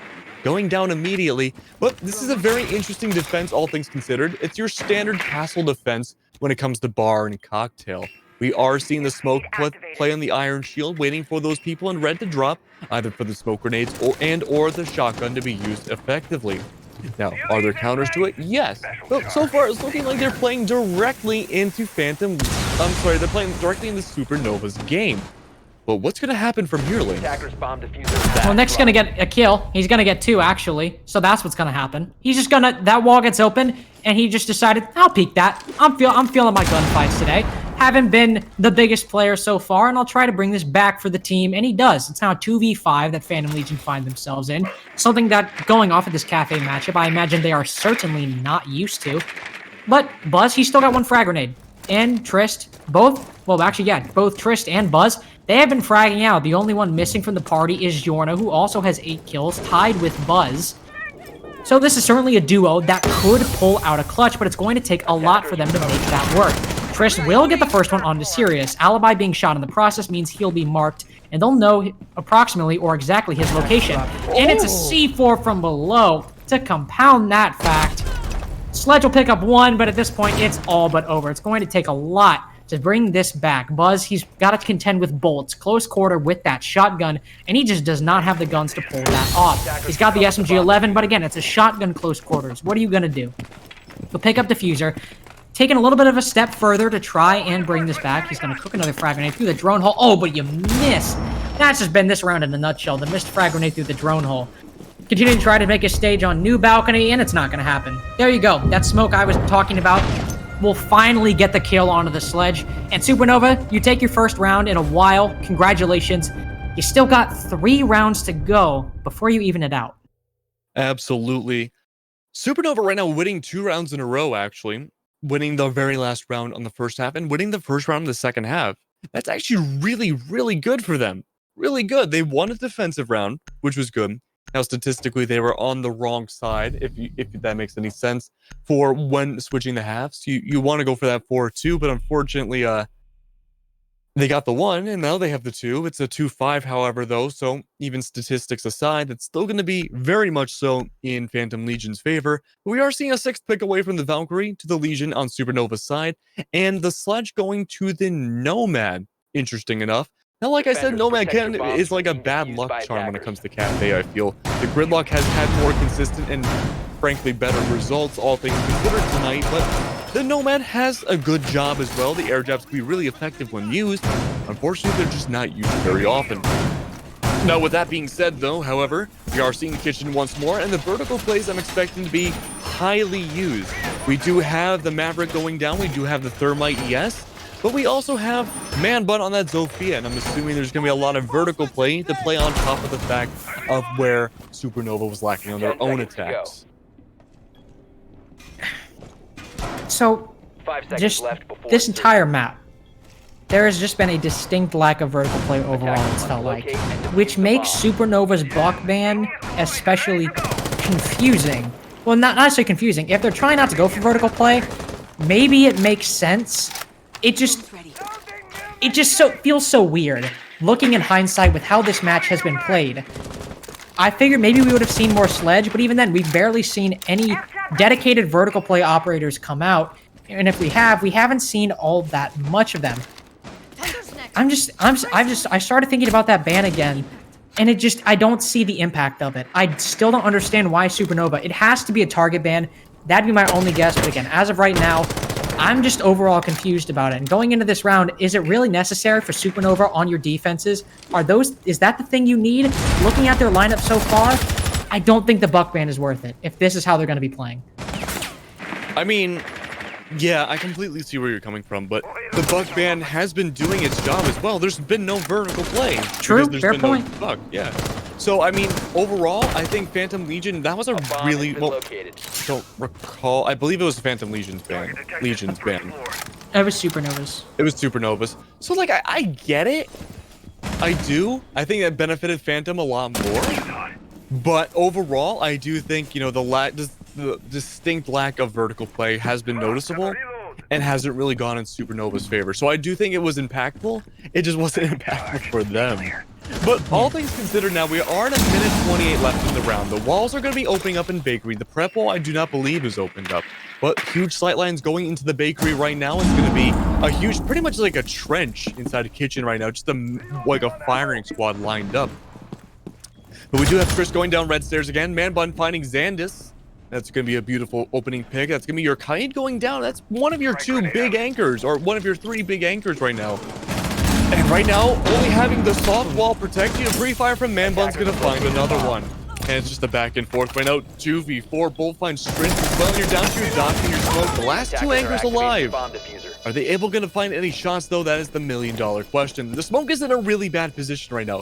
He wants to push up main corridor. Smoke grenades going down. He knows someone's right on the other side of the door. The air jab goes off. Finally, one goes off. 30 seconds left. However, though, time is ticking. You need to get that diffuser down with or without those bodies on the floor. Of course, behind the small knocked over barricade, it's going to be the smoke going down and JB taking down Bolt as well. Phantom Legion winning their first round. In the second half, it's going to be a kitchen victory for the attackers this time around, and it's going to put Phantom Legion to map point and set point for the set between the two. How does Supernova lose that round? I mean, it was a 5v5 on site. Am I wrong? It was a 5v5 on site, right? Like, obviously before Man Bun started getting kills at Bakery, like the Bakery breach, it was a 5v5, correct? Like, please tell me I'm wrong. Yes, it was correct. Okay, so it was a 5v5 on site. How do you lose that? I understand they opened the wall, but they were just giving themselves up to Man Bun's crosshairs, it felt like. They just kept walking. The first one, sure, I can understand. You just make a dumb rotate, you learn from it. But then he picked up a second one on that entry from basically the exact same spot. I mean, Cafe isn't the most defender-sided map, but it's not that kind of map where there's literally no safe spots to sit, especially on Bakery, one of the better defending sites on this map. I mean, hey, good on Phantom Legion for dismantling their defense and just winning almost every single gunfight that they took aside from one. But it's a continuance of these rounds by Supernova where I just don't entirely know why they're doing some things they're doing and how they're losing these rounds. When it's not like they're bringing dumb operators. I understand why they're bringing these operators. They just keep making these poor plays, and it's costing them so big. And they're on match point. Well, Phantom Legion's on match point now. They're at risk of losing the entire series, and you can't be making mistakes like that and getting picked off in situations like we saw Man Bun get that 2K on. What it comes down to, I think, is a huge lack of communication. I think that communication issue first started with the Monty pick. Definitely we can go over this a lot more when the map is over, but I really think it comes down to just a big giant communication issue. We are seeing them defend Kitchen once more, and they lost that really decisively. Flames does get the opening kill in a pre-fire against Buzz, and that's actually gigantic, because Buzz, currently 9-3, is one of the leading fraggers for Phantom side. It's going to be Trist also up there as well, but Trist is still on the board. But again, you do have the man advantage right now, and this is a lot more shaped up than the last time we had seen. Wait, hold on. What? Oh. Wait, okay. Well, Flams does get the double kill on the man runs. There's a rotate going in the Bakery wall, not something you see every day. In fact, there's almost no days you see that, but the Maverick opening up Bakery prep wall. That's gonna be quite nice, and that's gonna be the Legion going down. Trish just walked on in and gets the headshot. Xandis, though, retaliating, taking down JPL's JB. Thank you. And that's going to be a 4v2, 3v2, actually. It's going to be Trish finding that double kill, taking down Nick. You're down to your lead soft breacher and your hard breacher last left alive. Again, fishing for those angles right now. As thrown on the floor, Trish gets the triple. Oh my god.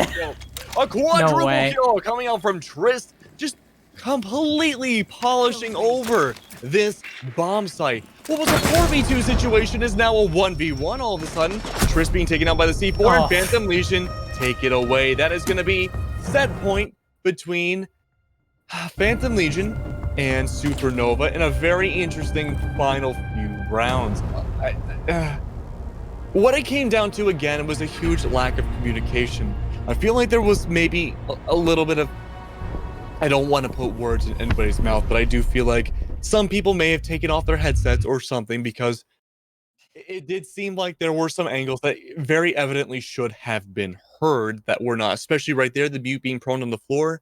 I don't know what Mute was looking at. Maybe looking at the red hallway rotation, maybe from that angle.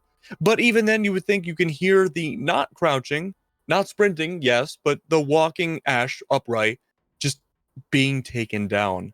And I really think going into map 3, there was not the best communication or maybe even mindset going from Supernova's side. And what it came down to really was that Monty pick, I think, was the beginning of the end.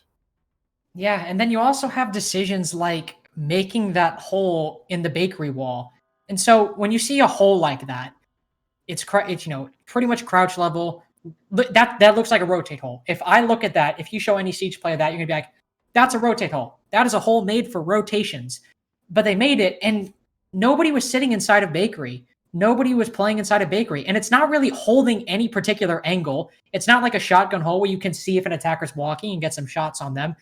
You would have to crouch and get an angle and somehow manage to angle past the bakery bar in order to watch anything. Maybe you're supposed to apply some pressure to the attackers. And hey, they were up 4-2 at a certain point. So it's not like they were doing things badly. But again, Supernova, if you're throwing a 2-4 lead, and you're not just throwing a 2-4 lead, you're throwing it to basically one guy for the entire round. It's just examples like that that exemplify why Supernova, they just weren't the better team that series despite their initial win on Villa. Yeah, absolutely. And I think Supernova played super well on Villa. They didn't play well from there on out. There were a lot of issues. I don't think there was a communication issue really on Villa. I think they were just, for the most part, outplayed, if that makes any sense. I mean, I think their maneuvers for the most part were good. They started to play some interesting experimental stuff. So I'm not really sure what happened there. But all things considered, what it came down to on Cafe, and there's a lot we could talk about, all things considered. But we do have an interview coming up. But what it came down to is miscommunication. And I think they wanted to do that same maneuver where you can have the Doc and the Jaeger and Bakery just kind of feeding each other those health stims and taking down everyone in Bakery. But I don't think everyone got that message on Supernova's team. And we've said this over and over again, but not getting the message was kind of the shtick in that third map. But we do have an interview. We have a break beforehand. And so we will be coming back very shortly with, I believe, Wasted potential. Now Phantom Legion going to be interviewing with us.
Ladies and gentlemen, welcome back to our interview. We just had Phantom Legion versus Supernova. Phantom Legion winning 2-1 against Supernova in a very interesting ending to map 3. With us tonight would be JB on Phantom Legion. It's safe to say you're a support player, right? I believe you were mostly on Maestro, support Definitely anchor. not the hard support, giving call outs. And yeah. So that actually leads directly into my first question, JB. When you go back and watch the VOD, I'm not sure if you mute the casting or not, but I didn't go off on you. I want to say that first and foremost, but I did say that your Maestro gunplay was a little too aggressive in the beginning. Especially, I think you can recall. I think it was the beginning rounds on the first map we saw you doing this wide peek in Astro Yeah. and get gunned down immediately. Can you tell me what your thought process was during that play? So a couple weeks ago when we played against the Revenant, I kind of agreed, and I think the team agreed that I wasn't aggressive enough. It's kind of like ironic. I have by far the best gun in the game. So I kind of wanted to use that to my advantage, but I wasn't winning my fights, and I had to hold Astro as long as possible because we would probably lose the round if they did get Astro control. So that's why I was kind of like wide swinging, trying to get the frag, and sometimes it worked out, sometimes it didn't. Yeah, absolutely. And I think from there on out, it's almost like you heard what we were saying without actually, hearing it because from that point onwards, there was nothing really wrong with your gameplay at all. Going to map 2, map 3, I thought you did a great job in your role and I think just working with the team, you did fantastically.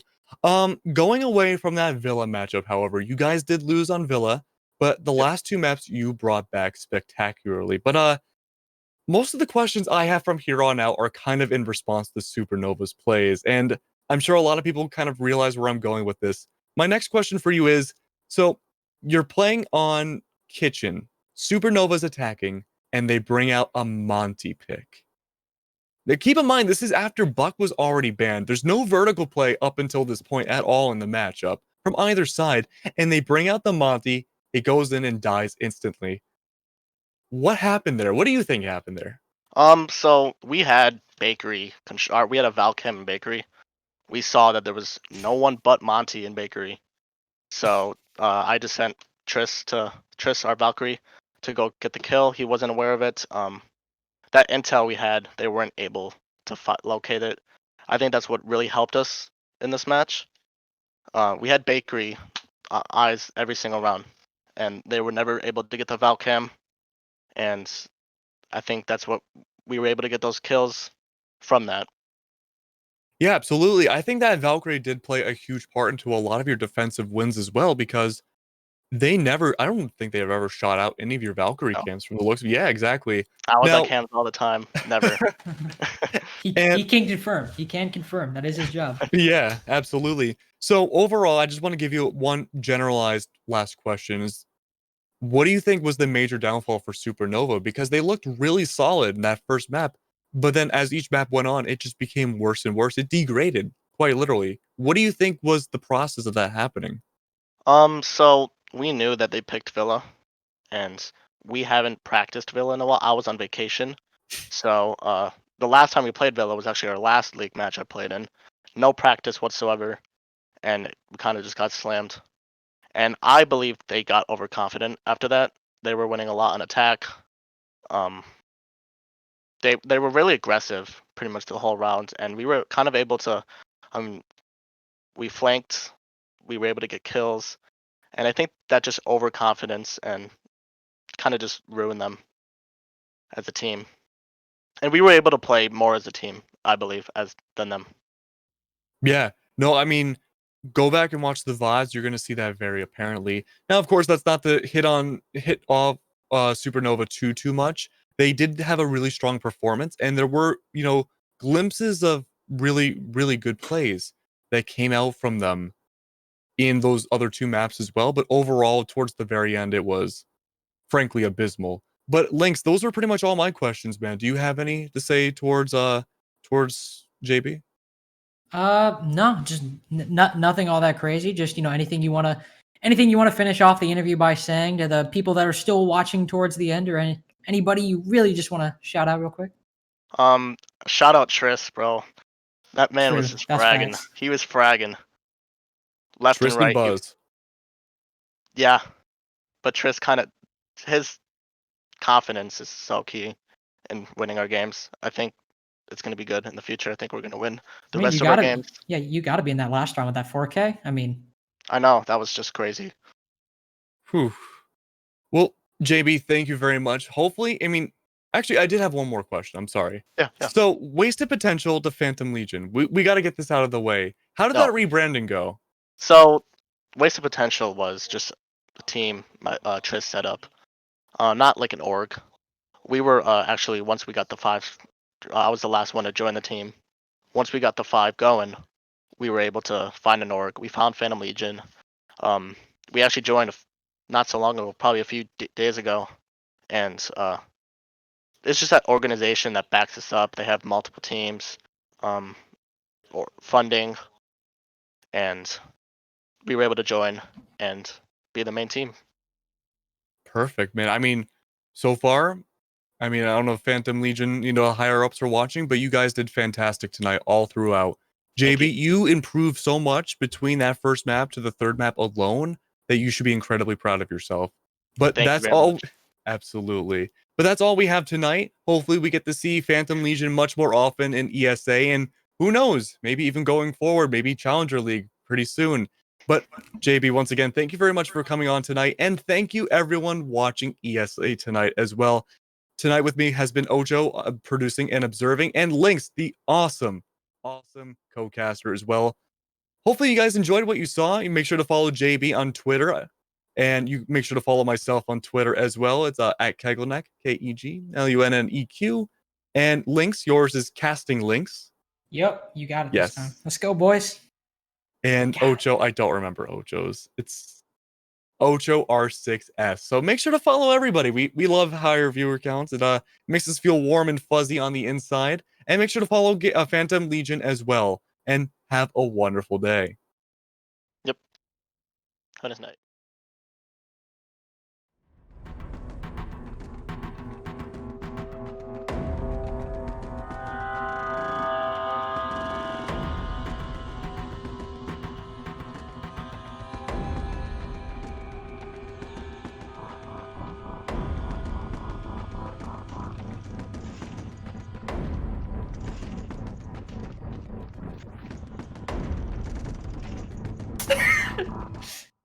Okay, hi, we're back. I forgot not- one thing. we're not doing done a yet. raid as well. Yes, we have a raid as well. It's not something I have ever announced before, so I kind of forgot about it. But we are raiding someone, and hopefully they enjoy all the viewership. They get a little bit of that Phantom Legion success rubbing off onto them as well.